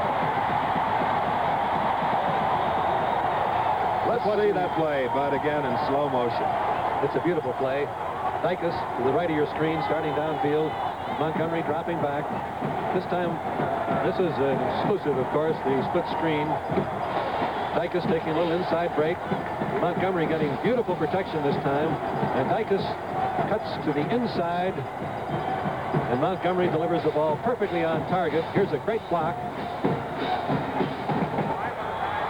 Beautiful block by Reese. And Dicus, or Morrison rather, and Dicus walks into the end zone. Great execution, marvelous play. And for All-American Dicus, his 4th touchdown catch of the year. As we indicated, the 12th thrown by Montgomery, a 29-yard, and now Texas really 0-14. Bill McLaren with the wind to his back, with Spire and Bertelsen deep for the Longhorns. 9:06 remaining in the 3rd quarter. It is Spire, 10, 15, 20, 25. And you notice how Spire double-hugged that ball, returning this kick where he's met by Birdwell of Arkansas and Hope at approximately the 28-yard line. And there's the story of the game, Chris. Arkansas is executing very well, but the 4 turnovers by Texas have been the difference, giving Arkansas the edge needed for that 14-0 lead. Now it's Spire to the far side. The wishbone tee from the 28, first down. Jimmy Street.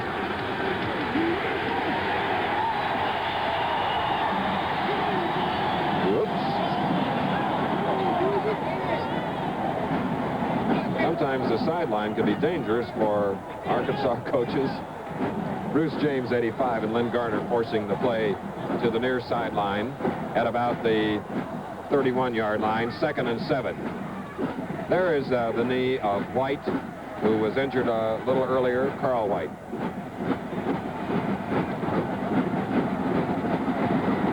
Texas now changing their formation with the flank of the near side, split end opposite. Street. Coy blocking. And it is ruled a completed pass at midfield. It was a marvelous throw. Street was truly rushed. Let's take a look at it again. New formation by Texas. Halfback split on one side, opposite Spire. Watch Spire now. Breaking to the outside. Stewart going back. Street truly hung that one in there. And he did it on the run from a hard rush. 1st and 10 for the Longhorns, near midfield. Spire set to the near side. And Bertelsen, the hard way to the Arkansas 49. Bumpus on the tackle, and James, number 85, getting up slowly. And when Texas is in that wishbone tee, Arkansas has 10 men ready to come with the snap of the ball. They're all right on that line of scrimmage. 2nd down and 9 for Texas. They trail 14-0.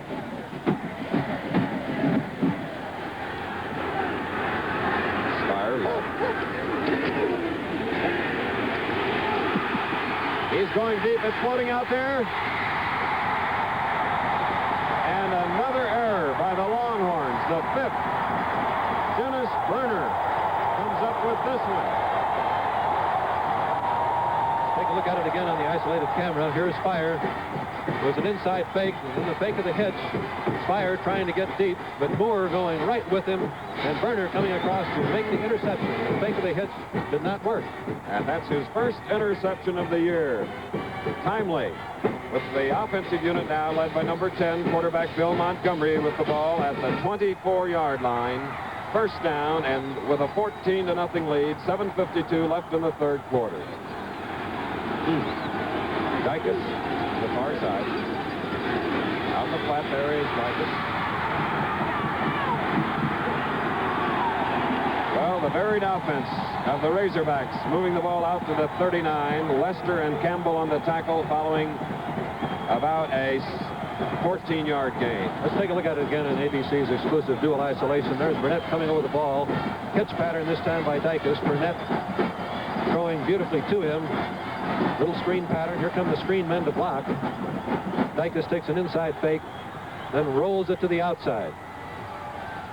All right, 1st and 10 from their own 38, Arkansas.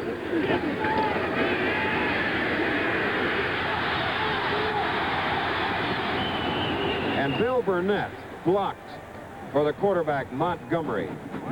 Blocking backs, there's Burnett, 10, Montgomery, as Otessis makes the tackle after, let's see, a 1-yard gain. We've seen Montgomery Thanksgiving Day and then today, and he's certainly come on strong. Early in the season, Montgomery had a torn rib cartilage. It didn't keep him from playing, but it was quite painful. Now that he's totally healed, believe me, he's some quarterback. Dicus, who has 5 catches for 96 yards and a touchdown, is to the near side. 2nd and 9. And Bruce Maxwell, number 34, the 41, a gain of 2. It's 3rd down and 7. Otessis, 77, and Mike Campbell defensively for Texas.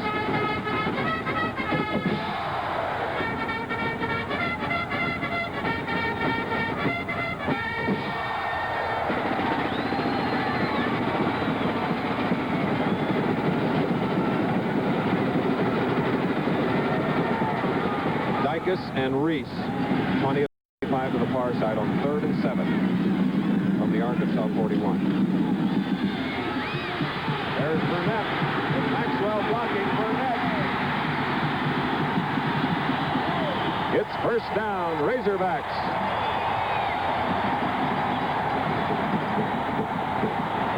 Playing the Texas outside areas, Bill Montgomery. Coolness. With Maxwell throwing his 2nd important block. Burnett gets to the Texas 41. Earlier in the year, Arkansas had gone with the power sweep. Today, they're going with that option, and they make it look awfully good.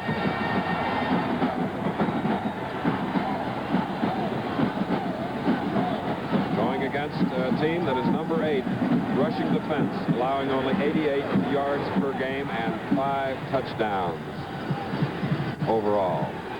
Texas. Montgomery now from the Texas 41. Delay. And the delay caused by Texas changing their defense. Montgomery trying to change the offensive play and taking just a little bit too long to do it. There's the signal. So that brings the ball back to the 46, where it'll be 1st down and 15 with 5:23 to go. 3rd quarter, 14-0. Arkansas, the underdog.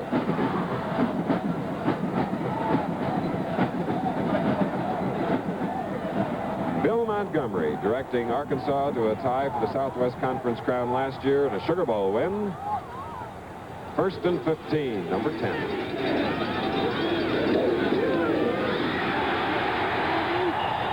Burnett. One of the men making contact was Bill Zapalak, number 80, and Scott Henderson, number 61, as Montgomery has completed 6 of 10. Including a 29-yard touchdown pass to Chuck Dicus. 5-yard gain at his 2nd down and 10, 3rd quarter. Reese all alone to the far side. Dicus opposite. Flanker and a split end.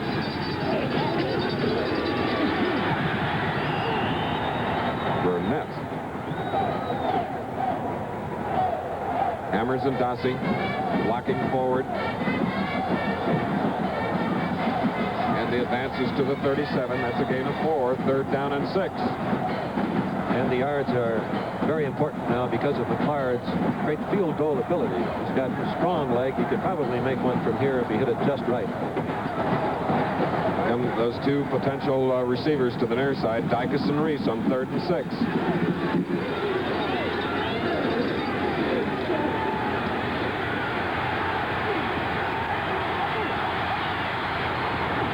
And a fine defensive play. Both by the defensive secondary covering the receivers is Bill Otessis 77 and 65 in white. Scott Palmer get Montgomery at the 42. That's a loss of 5, so that brings up a 4th down and 11. Arkansas, their field goal kicker is Bill McLeod, who has kicked 7 of 9, but too far away in this case. And with a 14-0 lead, here comes the McLeod punt. Steinmark in single safety for Texas. It's a touchback. So it'll be the Longhorns with the ball at their own 20. Each week throughout the fall, watch ABC for college football, now in its centennial year. With timeout, the score: Arkansas 14, Texas nothing. Cheer from the Texas Rooters here in Arkansas. An upset in the making. But the nation's #1 team, Texas, has the ball at its own 20, 1st and 10. 14-0, they trail. And Worcester comes out for about 4 yards. Dick Bumpus on the tackle and Flip Powell. So it's 2nd and 6 now for Texas.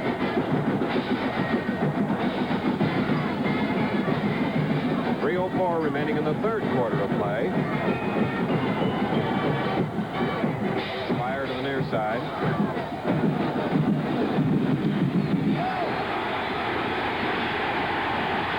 And Bertelsen out of bounds at about the 31. And let's see if he gained enough for the first down. It appears he did. Yes.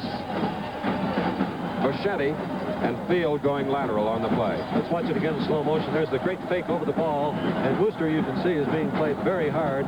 The pitch by Street back to Bertelsen, who made a fine move, cutting inside and threading his way forward for the first down. Texas now from the 31.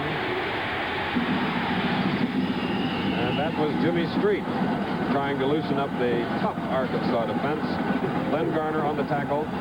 The carry is out to the 32, or rather, make it the 37-yard line.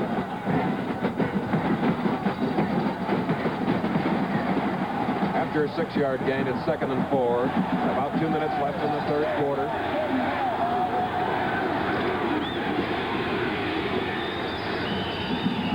Worcester. And it's looks like a first down. And the signal. Worcester was hurt on the play, Chris. He's had a pulled hamstring. It looks like he pulled it again. So coming in the lineup is number 46, Bobby Callison, a junior from Abilene. There's Worcester. Texas with 206 yards total offense. Arkansas 212. Texas has had 5 errors, however. And the 44.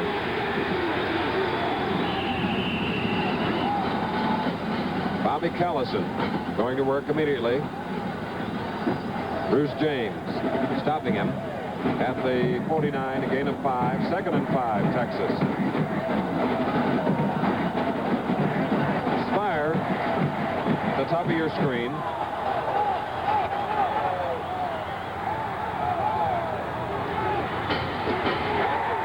There's Flip Powell, number 64, on Callison.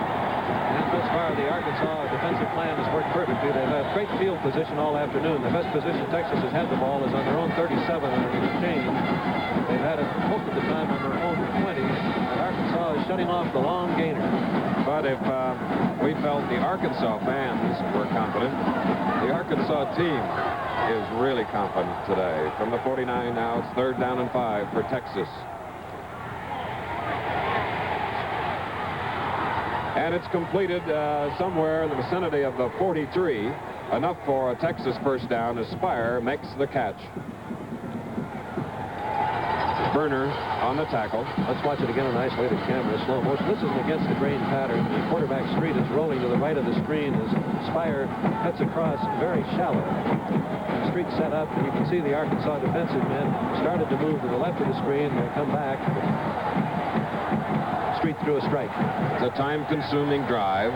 12 seconds remaining in the 3rd quarter. 1st and 10 from the Arkansas 44. Bobby Callison, substitute fullback, to the 42, and Cliff Powell again on the tackle as time expires. The end of the 3rd quarter here at Razorback Stadium in Fayetteville, Arkansas. The score: the Razorbacks 14, Texas nothing.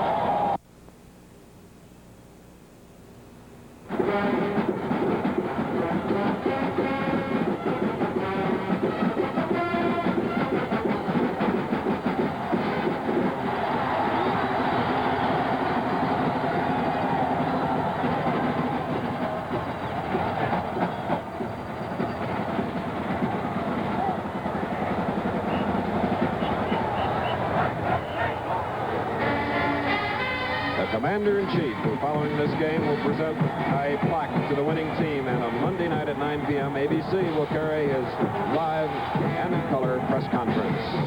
Now it's 2nd and 9 for Texas. Start of the 4th quarter. Jimmy Street in trouble. Gets away. There he goes. And Texas is on the scoreboard. 42 yards. A resourceful run by the quarterback.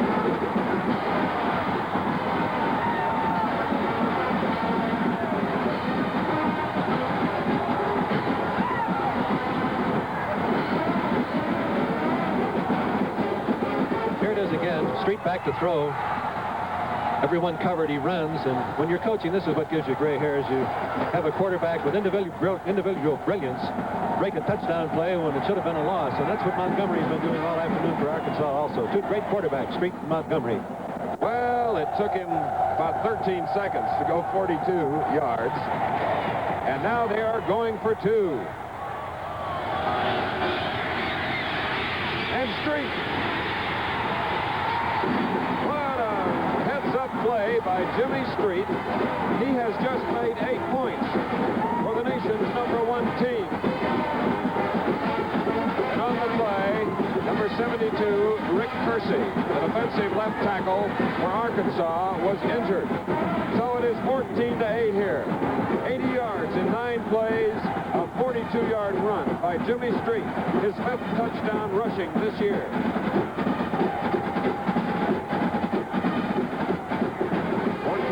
47 seconds remaining in the ballgame, Bud. And the fortunes of war change. Right. It's time out here at Razorback Stadium in Fayetteville, Arkansas, with a score. Arkansas 14, Texas 8. Like receiving formation, Bill Burnett, Mike Hendren, and Bruce Maxwell on the far side. Following a Texas touchdown, and the try for 2 is successful. It's 14-8 Arkansas. This is Happy Feller. Kicking to Arkansas. 14:47 left in the game. Don't go away. That was Burnett, number 33, watching it go across the end line. It's a touchback, and Arkansas will have the ball 1st and 10 at their own 20. And third quarter statistics. Very close game. Texas winning more plays, but the total yards, very interesting. Texas 218, Arkansas 212. The big difference, the turnovers. Texas having made 5 turnovers, 2 interceptions, 3 fumbles. Arkansas none. Time of possession almost even. 22-40 for Texas, 22-20 for Arkansas. And now for Arkansas that led 14-0, now 14-8. 2 men to the far side. Dicus and Reese. Montgomery, the quarterback, from the 20. And Burnett squirts away for perhaps 2 yards. Tessis hit him first. Then Greg Pletz, number 31 of the Texas defense. And actually gained a half a yard. So it's 2nd down, 9 1/2. As we look at Montgomery, who checks the signal from his head coach, Frank Broyles, a Georgia Tech product, a native of Decatur, Georgia. Dicus and Reese again to the far side. Morrison out on a pattern. And it's Dicus. Tackled by Danny Lester. Out at the 41. 21-yard play. ABC exclusive dual isolation again. Montgomery dropping back. Dicus driving down the field. Montgomery setting. Dicus a little outside fake. Breaking to the inside. Great pass protection. Fine throw by Montgomery. He hits Dicus right on the letters. 1st down, Arkansas. Dicus 6 catches, 117 yards and a touchdown. 1st down, Montgomery. Burnett. Maxwell blocking again. This is a key possession for Arkansas. Texas needs to stop them. It takes them quite a while to score the way they move it out. If Arkansas can keep possession and move it, Texas is in trouble. The last march by Texas, 80 yards in 9 plays. The big play coming, a 42-yard run by the quarterback for the score. And then Jimmy Street also scored the 2-point conversion. 14-8, and what a call, what a decision by Coach Darrell Royal and his team to go for 2 at that spot. Bill Montgomery now calling signal from the 44.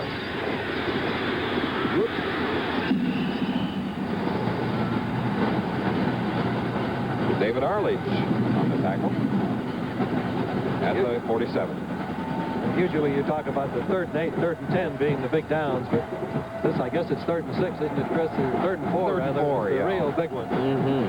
Here it is. Arkansas, as you see, they're in their own territory at the 47, and they have a 14-8 lead with 12:44 left in the game. And here's that 3rd down pass down the middle, and it was complete to Dicus. Covering on the play with a marker down now, Richardson. Let's see what the penalty will be back at the line of scrimmage. Earlier, there was a touchdown recalled earlier in the game. Montgomery to Dicus as a result of a penalty. And here's a procedure call against the offense. 3rd and 9. Let's watch it again in slow motion.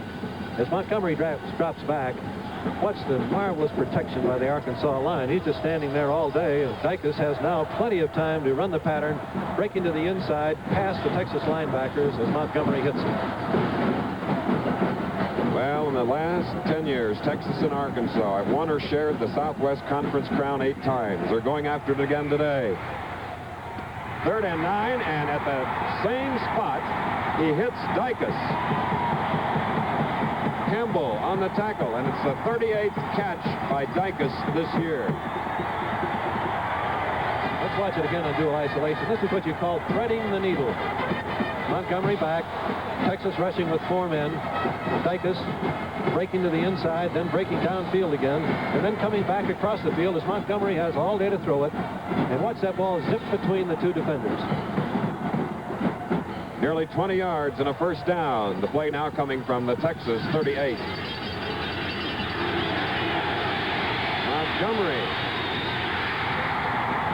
And in on the play is number 84, Tom Campbell. John Reese, number 25 of Jonesboro, Arkansas, made the stop. 1st down. Here it is again. Watch Reese breaking to the outside here, then turning back to the inside, moving back, and here comes the ball. A very hard pattern to cover. The comeback pass after you've driven downfield fast. Montgomery is now 9 of 13 and 169 yards from the Texas 24.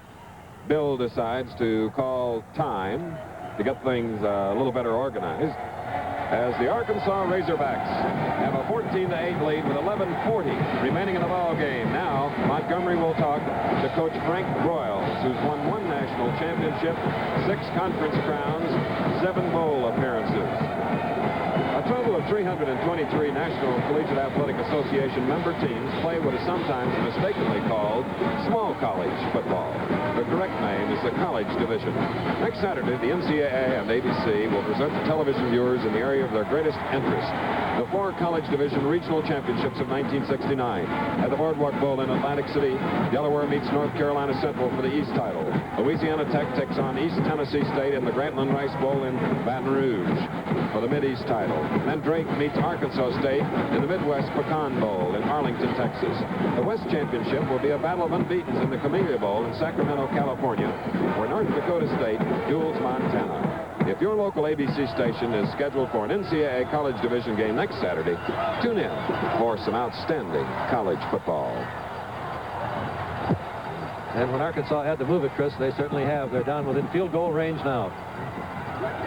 And it's at the 24. Honor student and a pre-law student, Bill Montgomery from Carrollton, Texas, number 10. Has a 1st and 10 at the Texas 24. Dicus and Reese to this side, the near side.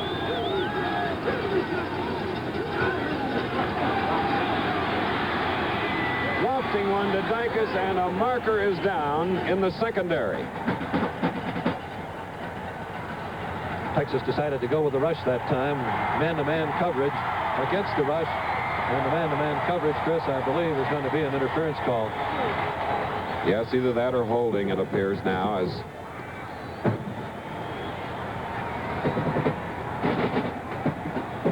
the referee, Carl Landis, the umpire, Bruno Schroeder.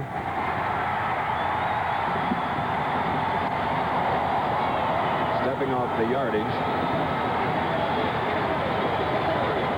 It's holding against the defensive team, and it's a first down. And let's see where the ball is spotted. Let's watch it again. Here's Dicus on the left of the screen going downfield. And this is Steinmark coming up on man-to-man coverage. He didn't want to let him get by. And you can see him holding him as the rush is on Montgomery. But there's no question about that call. First and goal from the 9. Montgomery. He, however, gains 3 yards on the play. Scott Palmer on the tackle. Now it's second and goal with the ball at the 7. Pickup of 2 with 11:15 remaining in the game. It's Arkansas 14, Texas 8. Texas number 1, Arkansas number 2 in the AP poll, number 3, and UP with Penn State second. Nevertheless, the Razorbacks second and goal.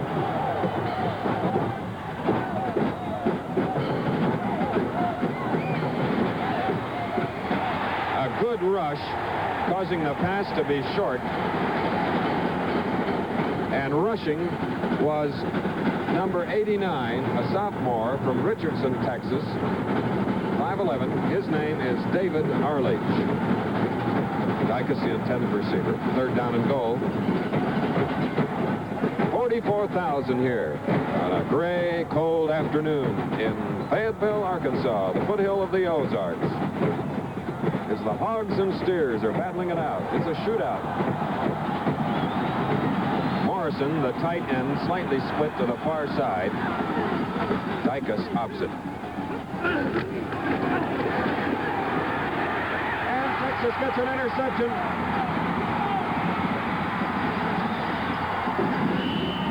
Believe me, that was What an interception. Danny Lester, number 23. And Bud, here we go for more excitement. Let's watch it in dual isolation because this is truly a key play. Dicus on the left, Montgomery rolling to the bottom of the screen. Dicus breaks to the outside. He appears to be open. The pass is just slightly underthrown, and there is the interception by Lester. It prevented the field goal, and Texas has the ball. From the 20, first down. Getting to Ted Coy. Lynn Garner, middle linebacker, number 53, really carrying the action outside offensively. And Ted Coy, strong. The halfback got 2 yards to the 22, second and 8. That's the way the defensive play, though, Chris. Drifted out, delay the decision. Let the pursuit get there. By pursuit, we mean the defensive linemen and linebackers knowing where the ball is and using their speed and reaction to get to it. Worcester now back in at fullback, averaging 5 yards a carry coming into the game. And there he is. And getting out to the 26 for 4. 64 is Cliff Powell of Eudora, Arkansas. Texas now has 200 rushing yards. A little more than 10 minutes remaining in the game. Third down and 4. As you see, the ball is at the Texas 26. Ted Coy, flanker outside the split end, Cotton Spire.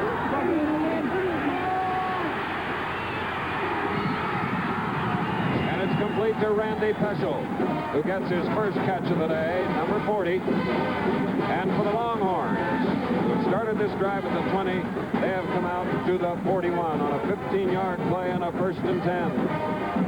Chris, I think you can feel the tension in the stadium. I'm sure that noise factor makes everyone at home realize it. Jimmy Street now, who came up with a 8-point play minutes ago, is 5 of 9 passing. Now from his own 41. On the end around, this is Spire. He's at the 40-45 midfield into the Arkansas 45. About a 14-yard play. Marvelous block by Bob McKay, dropping back. Let's take a look at it again. This starts just like the triple option play. There's Spire coming back from the split end, and there's a little toss. Great block there. Fine pursuit again by Arkansas to prevent a touchdown run. At the Arkansas 45 now. The 5th play in this drive. First down. Ted Coy Stopped by Cliff Powell inside the Arkansas 40, 39-yard line, and there's 39 hash mark, we should say. So it brings up a 2nd down and 4 as we look at Worcester number 30 and some of the Longhorn cheerleaders. Bertelsen is flanked to the far side, and to the near side it is Spire. And Jimmy Street wanted to talk things over with head coach Darrell Royal. Darrell of Oklahoma fame, who's won 106 games. Right now at this time out, college football started in 1869. Now each week it's on ABC television. The score, Arkansas 14, Texas 8. On the clock, 8 minutes and 42 seconds of tension remaining here. As the nation's #1 team, Texas is down by 6 points. They have the ball 2nd and 4. They're in white at the Arkansas 39. Bertelsen to the far side. With Worcester, Jim Street, the quarterback, keeps it on the ground. Garner, Bruce James, tackling. An unusual formation by Texas with 2 wide split receivers. Arkansas refused to go for the fake of the formation, stayed in tough against the run. They gained less than a yard on that rushing play, so it brings up a 3rd down and still about 4. Street looking over the Arkansas defense as it shifts now. Ted Coy. Ted Coy. And Arkansas has recovered another Longhorn fumble.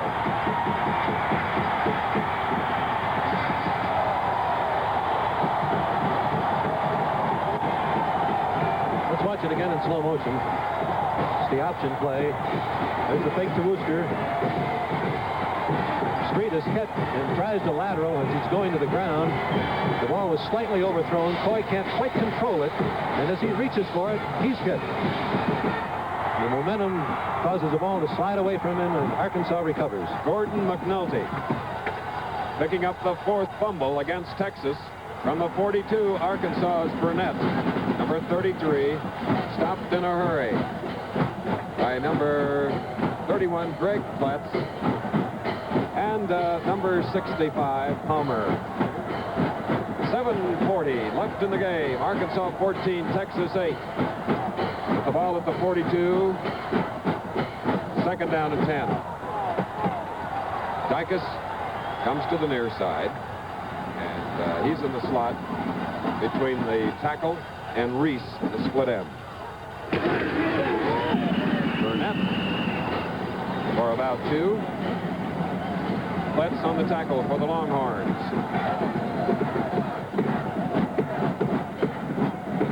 A little more than a yard gain, so it'll be 3rd down and about 9. Rick Neighbors of Austin is in at safety, replacing Fred Steinmark. There you see 6 errors by Texas, 1 by Arkansas. 3rd down and about 9. And Montgomery. And the Texas defense led by David Arledge. Number 89, in on the play, 77, Bill Atessis. It's a great series by the Texas defense. Perhaps the momentum will carry over to the offense. 4th down and 16. Line of scrimmage at the Arkansas 36. 6 minutes, 27 seconds left in the ball game, and time becoming very important. Gary Stockdale will punt.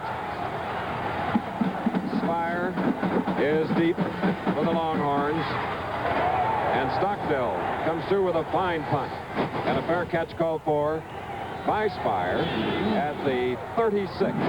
So the Longhorns now have really a job ahead of them. They'll have to move 64 yards in order to get on the scoreboard and into the lead. This afternoon at 5 Eastern and 4 Central, it'll be former world heavyweight champion Sonny Liston going against Leotis Martin on ABC's Wide World of Sports. Ed Coy from the 36, maybe a yard. Bruce James, a native of Moss Point, Mississippi. And Terry carry down Phillips at the, well, let's call it the 38, so second down and 8.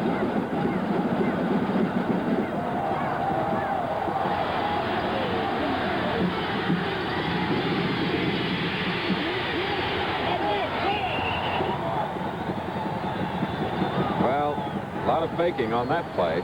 And you could see the men tackling the men that didn't have the ball, which is the clue to the type of defense that Arkansas has been playing all afternoon, going for the men who might have the ball off the three-way Texas option. Ted Coy to the 41. That's a 3-yard gain, and it's third down and 5. Spire to the near side. Third and 5 for the Longhorns. About 5 minutes left in the game. And Worcester did not make the first down, missed it by 2.5 yards. Terry Don Phillips defensively, along with Dick Bumpus for the Razorbacks. And time has been called by the Longhorns as they have the ball at the 44 with a 4th down coming up and a little more than 2.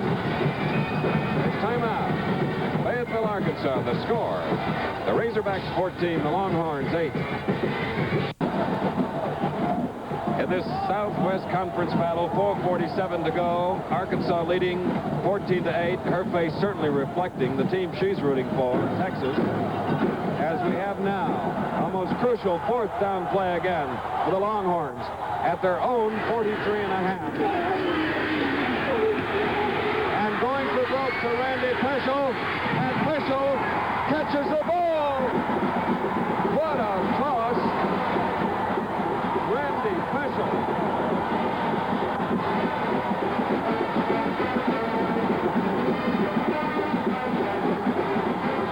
A play carried from the Texas 43.5 to the Arkansas 13 first down. And that was courage, Chris. Putting the game in the season on that one play and going for the big ball. The national championship, perhaps, Bud. First and 10 now for the Longhorns with 4:26 left from the 13 of Arkansas. That is Ted Coy, whose brother Ernie preceded him in the Longhorn backfield, and their father, Ernie Sr., was a Longhorn player. Let's watch it. Go ahead, Bud. Slow motion. This is the power play. You can see the booster driving in and leading. There goes Bertelsen making a great block.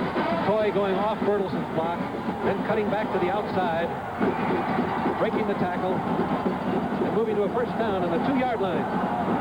Spire to the near side. First and goal. Touchdown, Longhorns, and they have the lead. Or a tie, rather. 14-14 with a point after or 2 coming up.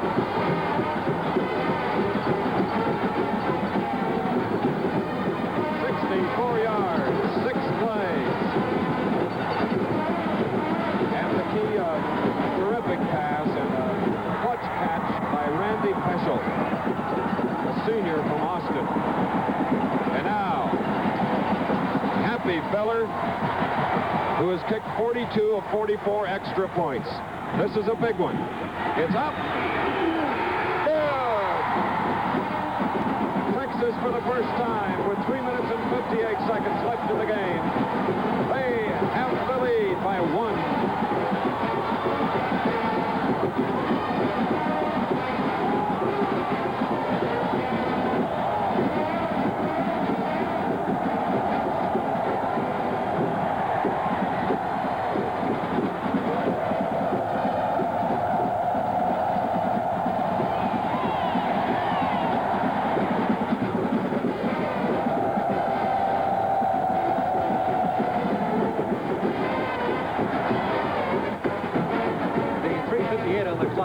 With Arkansas is plenty of time with the type of offense that they have. Texas with 3:58 starting deep with their grinded out attack might have a little more trouble. Happy Feller's kick now. There's Bill Burnett. Letting it go through across the end line for an automatic touchback.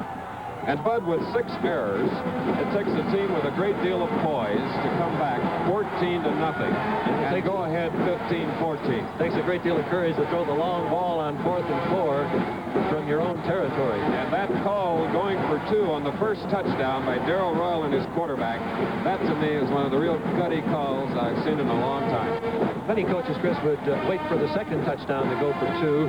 And by going for it on the first snap, I think you changed the pace on them a little bit. All right, now Arkansas, they've got to go 80 yards or get within field goal range from the 20. Here's Bill Montgomery. Dicus out to the 25, and you notice, Chuck, he tried to get an extra yard there, but he had actually moved the ball up to the spot, 25, where Scott Henderson makes the stop. Montgomery now has thrown 16 times. He's completed 10 for 169 yards, 1 touchdown to Dicus. Street is 7 of 11 and 120 yards. Second down and 5 for Arkansas. Montgomery. Intended for number 88, Pat Morrison. Third down and 5. Texas wondering, should we go with the rush or should we try to cover? They have been playing the cover most of the time. A 4-man rush, 7-man covering. Bill Montgomery looking at Frank Broyles, the head coach. Darrell Royal and Frank Broyles, 2 close friends, but how they battle when their teams meet and when the championship is at stake. Third and 5. And Dicus, with his 9th catch of the afternoon, only for a few yards, as Glenn Halsell makes the tackle at the 29.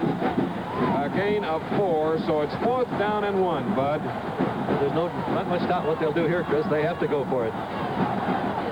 Right here, we'd like to thank our NCAA Television Committee Chairman Forrest Evashevsky and the Larry Klein, Director of NCAA Sports Services, for their assistance throughout this centennial year of college football. It's been a fantastic year. We have a lot of bowl games to go, like the Liberty next week. And, of course, the East-West. And then the Sugar Bowl, Mississippi, to meet the team that comes out on the short end of this score today. Both of them are great teams, Chris. I think everyone shares that view. And then, of course, for a little respite, we hope, Hawaii for the Hula Bowl on January 10th. Unusual call here. Arkansas with 4th and 1 did not take the timeout. Texas did, trying to decide what defensive pattern they wanted to use on this crucial down. Wow. Well, there's one thing for sure. It isn't necessary to have a stimulant here today because the action has provided it. There you see Bill Montgomery now. 4th, and when I say 1 yard, let me point out that it's short 1. It actually, Bud, it looks more like 2 feet. It's about that, and Arkansas... Less than that. They can go for the safe first down and then have 1st and 10 again, or they might try to go for the big one. I doubt it. It's a high formation. 2:51 left in the game. They trail by 1. And Bill Burnett. Let's see where they unpiled. First down for the Razorbacks. Scott Palmer and Glenn Halsell on the tackle.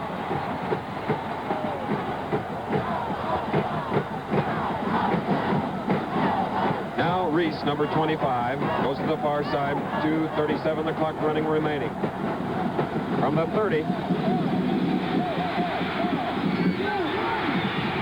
Bill Burnett. Bill Burnett catching his first pass today, but he certainly had a great job moving the ball on the AstroTurf. I think we ought to mention again about the great pass protection of Arkansas. When Texas is going with the normal 4-man rush, Montgomery is not pressured in any way. Friendly Arkansas, Bud. They really are most hospitable here in this scenic country. Great place to visit. Second down and less than a yard. There's a Bill Montgomery first down. And a lost shoe. These shoes are different, especially the way they're shot on the soles for this artificial surface. But before the game, Darrell was saying if it rains, well, we will wear our cleats, but if the field stays like it is now, which is quite dry, we'll go with our normal rubber-soled shoes. All right, still doing a little work on that shoe as we have a timeout at Fayetteville, Arkansas, where the score is Texas 15, Arkansas 14. To go. 15-14 Texas, by far the lowest scoring total of either team this year. Texas averaging 44 per game, Arkansas averaging 35. And now Arkansas trailing by 1 with a 1st and 10 at their own 42. Bruce Maxwell, the fullback, and a sure tackle by number 61, Scott Henderson of Dallas. And once again, the draw play, Chris, but Texas was waiting for it. 2nd down and 9. The Razorbacks sending Reese to the far side, Dicus to the near side. 2nd and 9. And Burnett catches his 2nd pass of the afternoon, his 8th pass of the year, with Henderson, 61, forcing him out of bounds. And the Razorbacks are in Texas territory with a 1st down at the Texas 46, 1 minute and 51 to go. Montgomery has thrown 20 times, completing 13, 65% today with a touchdown pass to Dicus. The other touchdown for Arkansas was scored by Burnett. In the 1st period for Texas, it was Street. And Arkansas now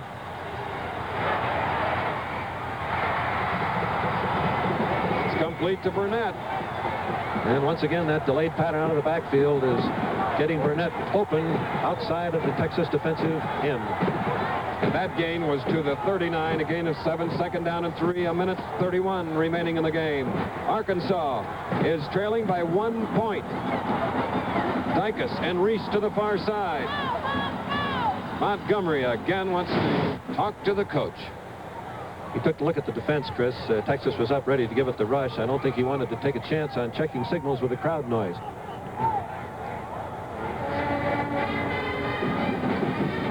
Arkansas unofficially has 1 more timeout remaining.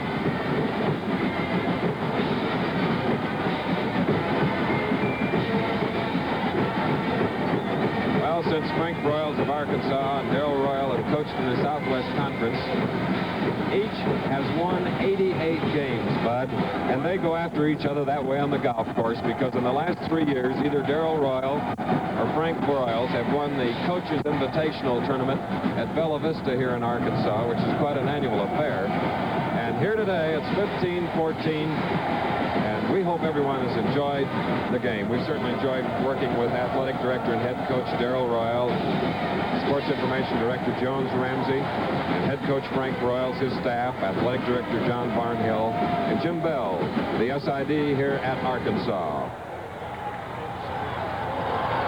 Later today at 5 Eastern Time, Sonny Liston meets 3rd-ranked Leotis Martin live from Las Vegas. Now with a 2nd and 3, 1 minute 22 to go. Here is Bill Montgomery. Trying to get Reese. Texas has come up with the big play. And very fitting, Tom Campbell, he and his twin brother, Mike, are in the secondary for the Texas Longhorns, and their father is Darrell Royal's chief assistant. And that's their father jumping there, Chris. And that's dejection, Chris. 2 boys who have played marvelous games, Montgomery and Maxwell, knowing that with 1 minute and 13 seconds left, there's very little chance to have the football again unless Texas fumbles. With the ball now at the 21. Jimmy Street, who scored a touchdown and went for 2 to make it 14-8, then came back to get another touchdown on the board. And Worcester trying to run out the clock, staying on the turf. Let's look at that interception again. There have been many key plays, but none more important than this one. Reese breaking down the field. There's the outside break. Campbell moves in front, and Campbell comes up with the ball. Watch a little joy explode among the Texas players.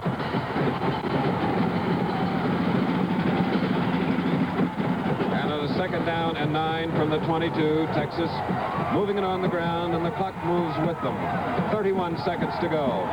President Richard Nixon will be in the winner's dressing room, and our ABC live color cameras are there. Bill Fleming. So I think it'll be a scene that you would certainly like as the final touch to this, the game of the year. As the nation's #1 team, Texas, had to come from behind 14-0 to go ahead 15-14 as the clock is stopped unofficially on the board to our right, the south end of Razorback Stadium, 6 seconds to go.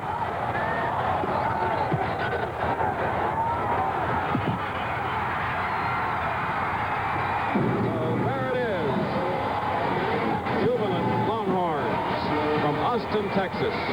And the eyes of Texas will undoubtedly be heard very, very soon on the far side of the field. It was a song written in 1903 by John Lang Sinclair. Let's listen.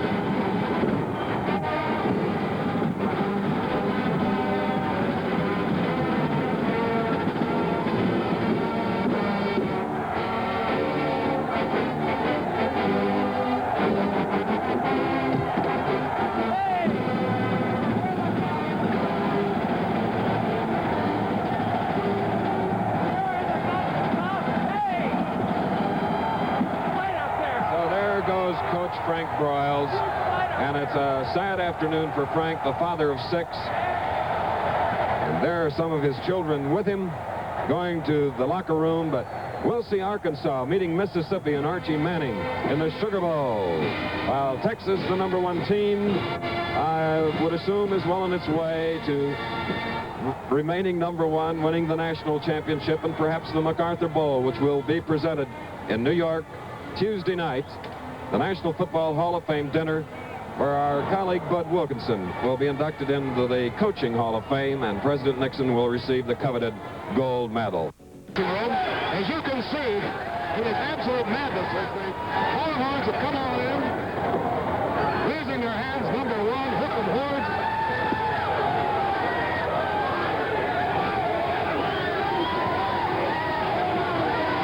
Darrell Royal still hasn't made his appearance. Here he comes.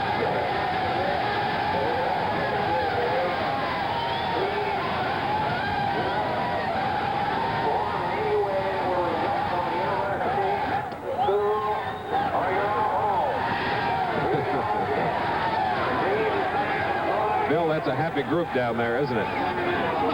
It's absolutely wild, as you can imagine, Bud and Chris. Well, Darrell Royal, Bill, with his 107th victory. I know he's had a lot of important ones in the past, but I bet he'll say this is it. I think the best thing to do here is just stand by and soak it up.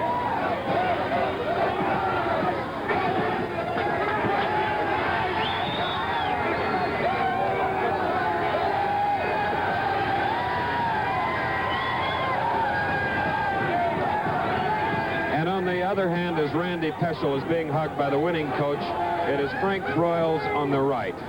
And he is in with his players in the locker room off here at the south end of the stadium. Now Darrell's going to say a few words. Just a second. That's a very, very disappointing afternoon for a man who came in here with 15 consecutive victories, but he lost by only 1, but that's all it takes. Now, Coach is leading the team in the Lord's Prayer. Father, who art in heaven, hallowed be thy name. Thy kingdom come, thy will be done, on earth as it is in heaven. Give us this day our daily bread, and forgive us our trespasses, as we forgive those who trespass against us. And lead us not into temptation, but deliver us from evil. For thine is the kingdom, the power, and the glory forever. Amen. And tears of joy streaming down the cheeks of the Texas Longhorns, who have won the big one the hard way.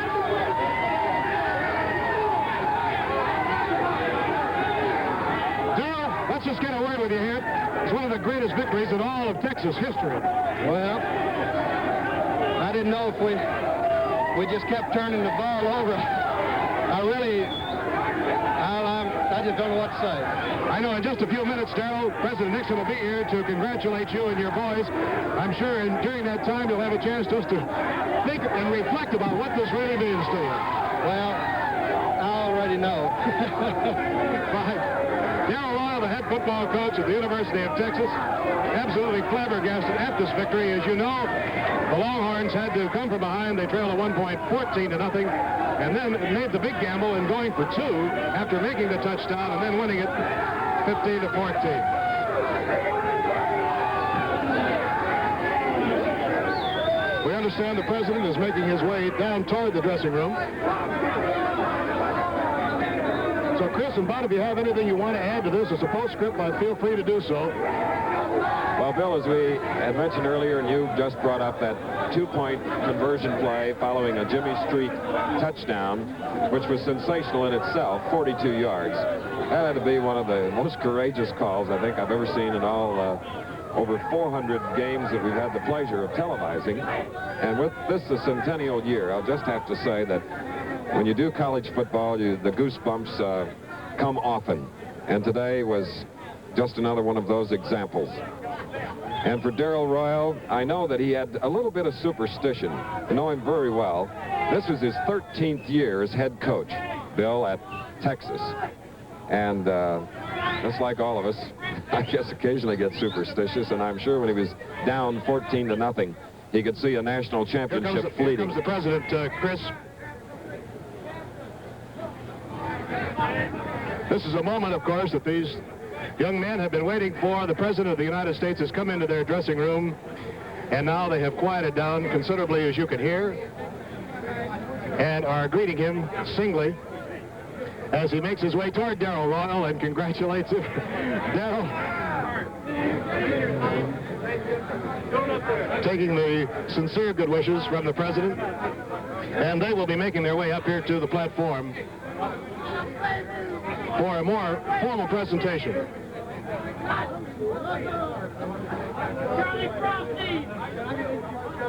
Every one of the boys anxious to shake the hand of the President, and he in turn very anxious to shake theirs. Now he's coming up.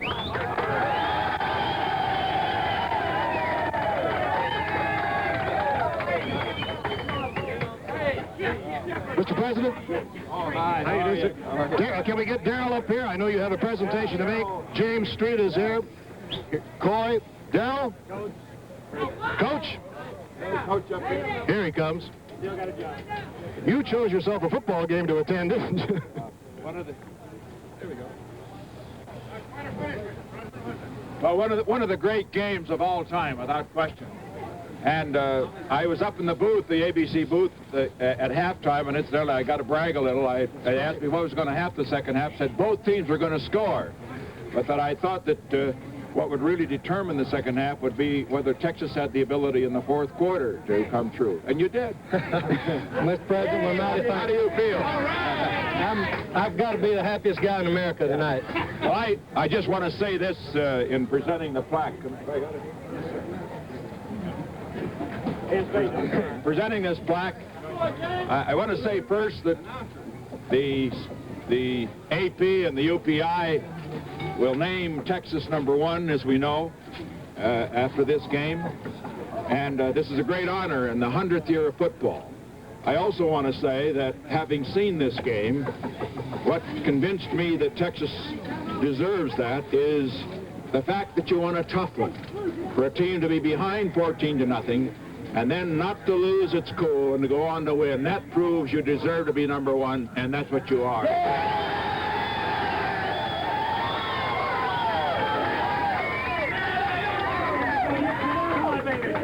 Well, Mr. President, it's a great thrill. It's a great thrill for us to win the football game, but the big thrill, I know I speak for all of our squad, is for the President of the United States to take time to endorse college football and to honor you with your presence in our locker room. This is a big moment in all of our lives, and I'm speaking for the coaching staff and all the players. I want all of you to know that we didn't make up the plaque in advance. It doesn't say what team, and I'm taking it back to Washington and put in Texas. If I could add one thing, Darrell, while we're talking here. I do want to say that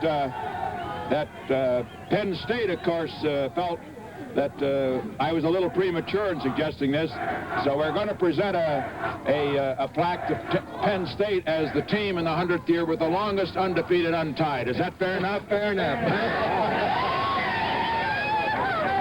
And so a move unprecedented in college football as the President of the United States has appeared in the dressing room of the nation's #1 team on this final day of this centennial year of college football, 1969. Now let's go back to our ABC telecast booth and Chris Schenkel. Thank you very much, Bill. So for Texas, an 80-yard march in 9 plays with a 42-yard touchdown run by the quarterback, Jimmy Street. And then he made 2 on the conversion to make it 14-8, and then a 64-yard march with Bertelsen scoring. And I might point out, we keep harping on that 2-point conversion, but that's the difference of victory, that was Texas's only 2-point conversion of the year. And of course, as President Nixon has been with the victors, he is making his way now over to the Arkansas dressing room.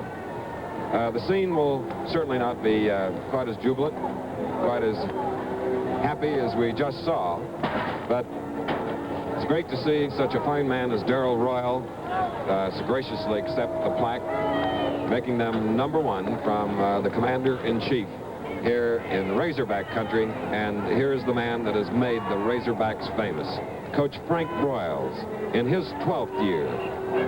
6 Southwest Conference titles, including sharing it last year with Texas, but he lost it today.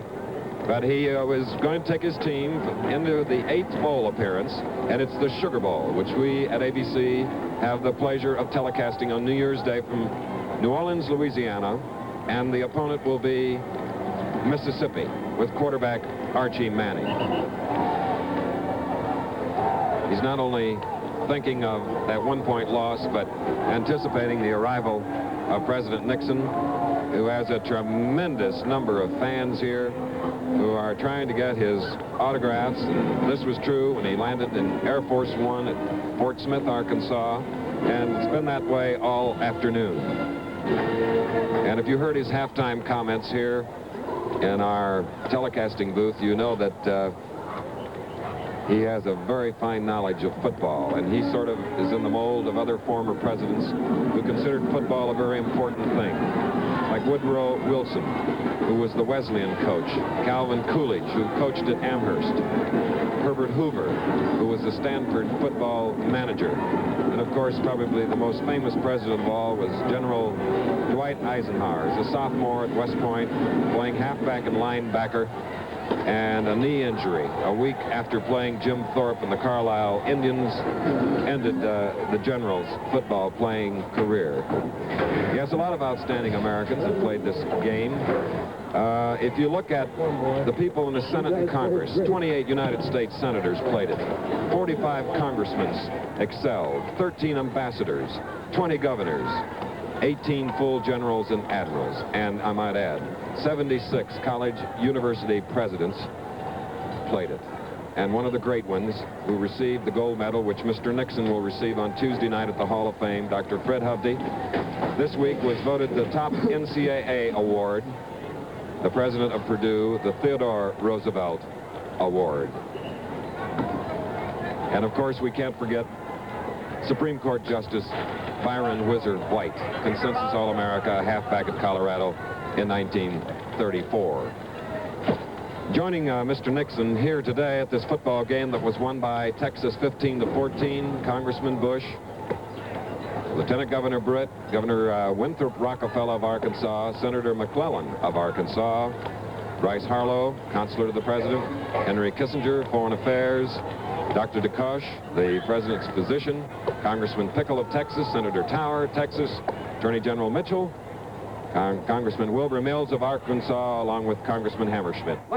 Thank you very much, Chris. We're in the Arkansas dressing room right now, and of course it's a great study in contrast to the Longhorn dressing room. And Frank Broyles, I don't know what you can say after your team has played its heart out, given everything they had and still lost out by 1. It was a great ball game, Bill, and our team I'm very proud of. They deserve everything that they got, and Texas was a great team too, and it's just too bad someone had to be a loser in that game. I think you're right. I think that's the best way to put it, and unfortunately that is the way of college football. Somebody has to win and somebody has to lose, and I don't think we've ever seen it, a game that had harder hitting. Frank, you saw it from the sidelines. You've been connected with college football for 25 years or so, and I don't know, have you ever seen a game that had that much intensity? Well, both squads were emotionally ready. There was a lot at stake, Bill, and as you know, and Texas certainly will get all the claim, but I'm very proud of our football team. I should tell you this. Here comes the president now, Mr. Nixon, to shake hands with Frank Doyle. An honor to be here with a great team. Well, thank you, sir. We're proud. We feel that way, too. It's a tough assignment, isn't it, to have to do?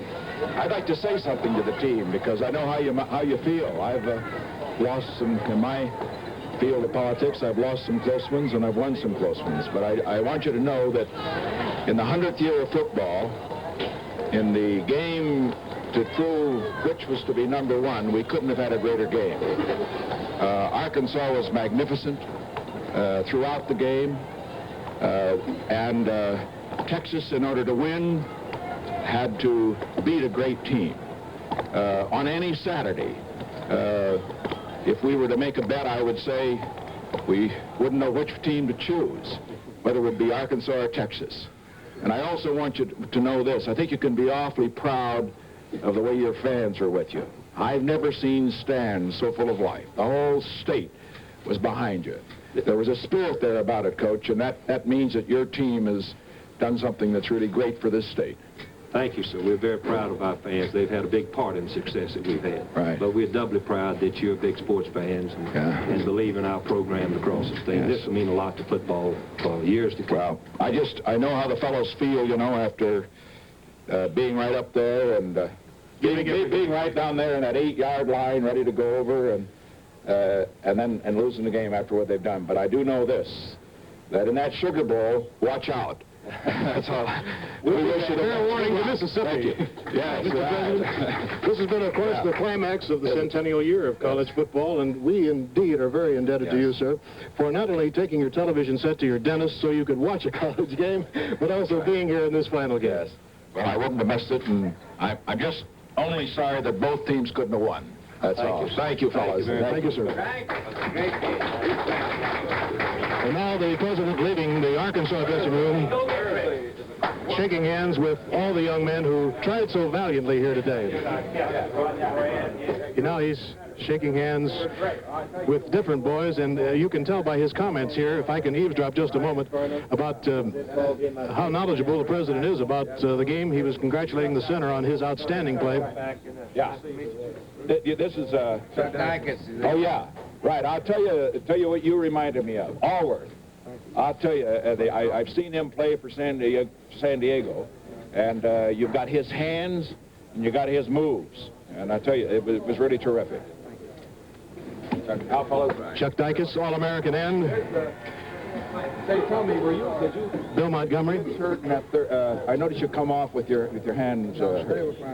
You didn't. Got stunned for a second. Just got stung for a bit. I tell you, you got a lot of poise under fire. Well, thank you for coming by, sir. You're- It's quite an honor to meet you. Well, we both teams couldn't win, but I'll tell you, you were as close as you can without winning it. Good luck to you now. Played a great game. Great. You know, Senator Fulbright. Senator Fulbright is standing here with the president. The tendency is to say offering condolences. That really doesn't fit it. It's really congratulations on playing such an outstanding game. And now, back to our telecast booth and Chris Schenkel. Thank you very much, Bill Fleming. Senator Fulbright there with President Nixon, the senator, a former Arkansas football player and Rhodes Scholar. Once again, the final score in the game of the year, any year. Texas 15, Arkansas 14. The Texas-Arkansas game was produced by Chuck Howard and directed by Andy Sedaris. Technical director, John Allen. Stay tuned now for College Football Today and a special feature devoted to the Heisman Trophy awarded earlier this week to Steve Owens of Oklahoma. Immediately following, we'll bring you a review, of the 1969 United States Golf Association events, including the sensational win of the United States Open by former Army Sergeant Orville Moody.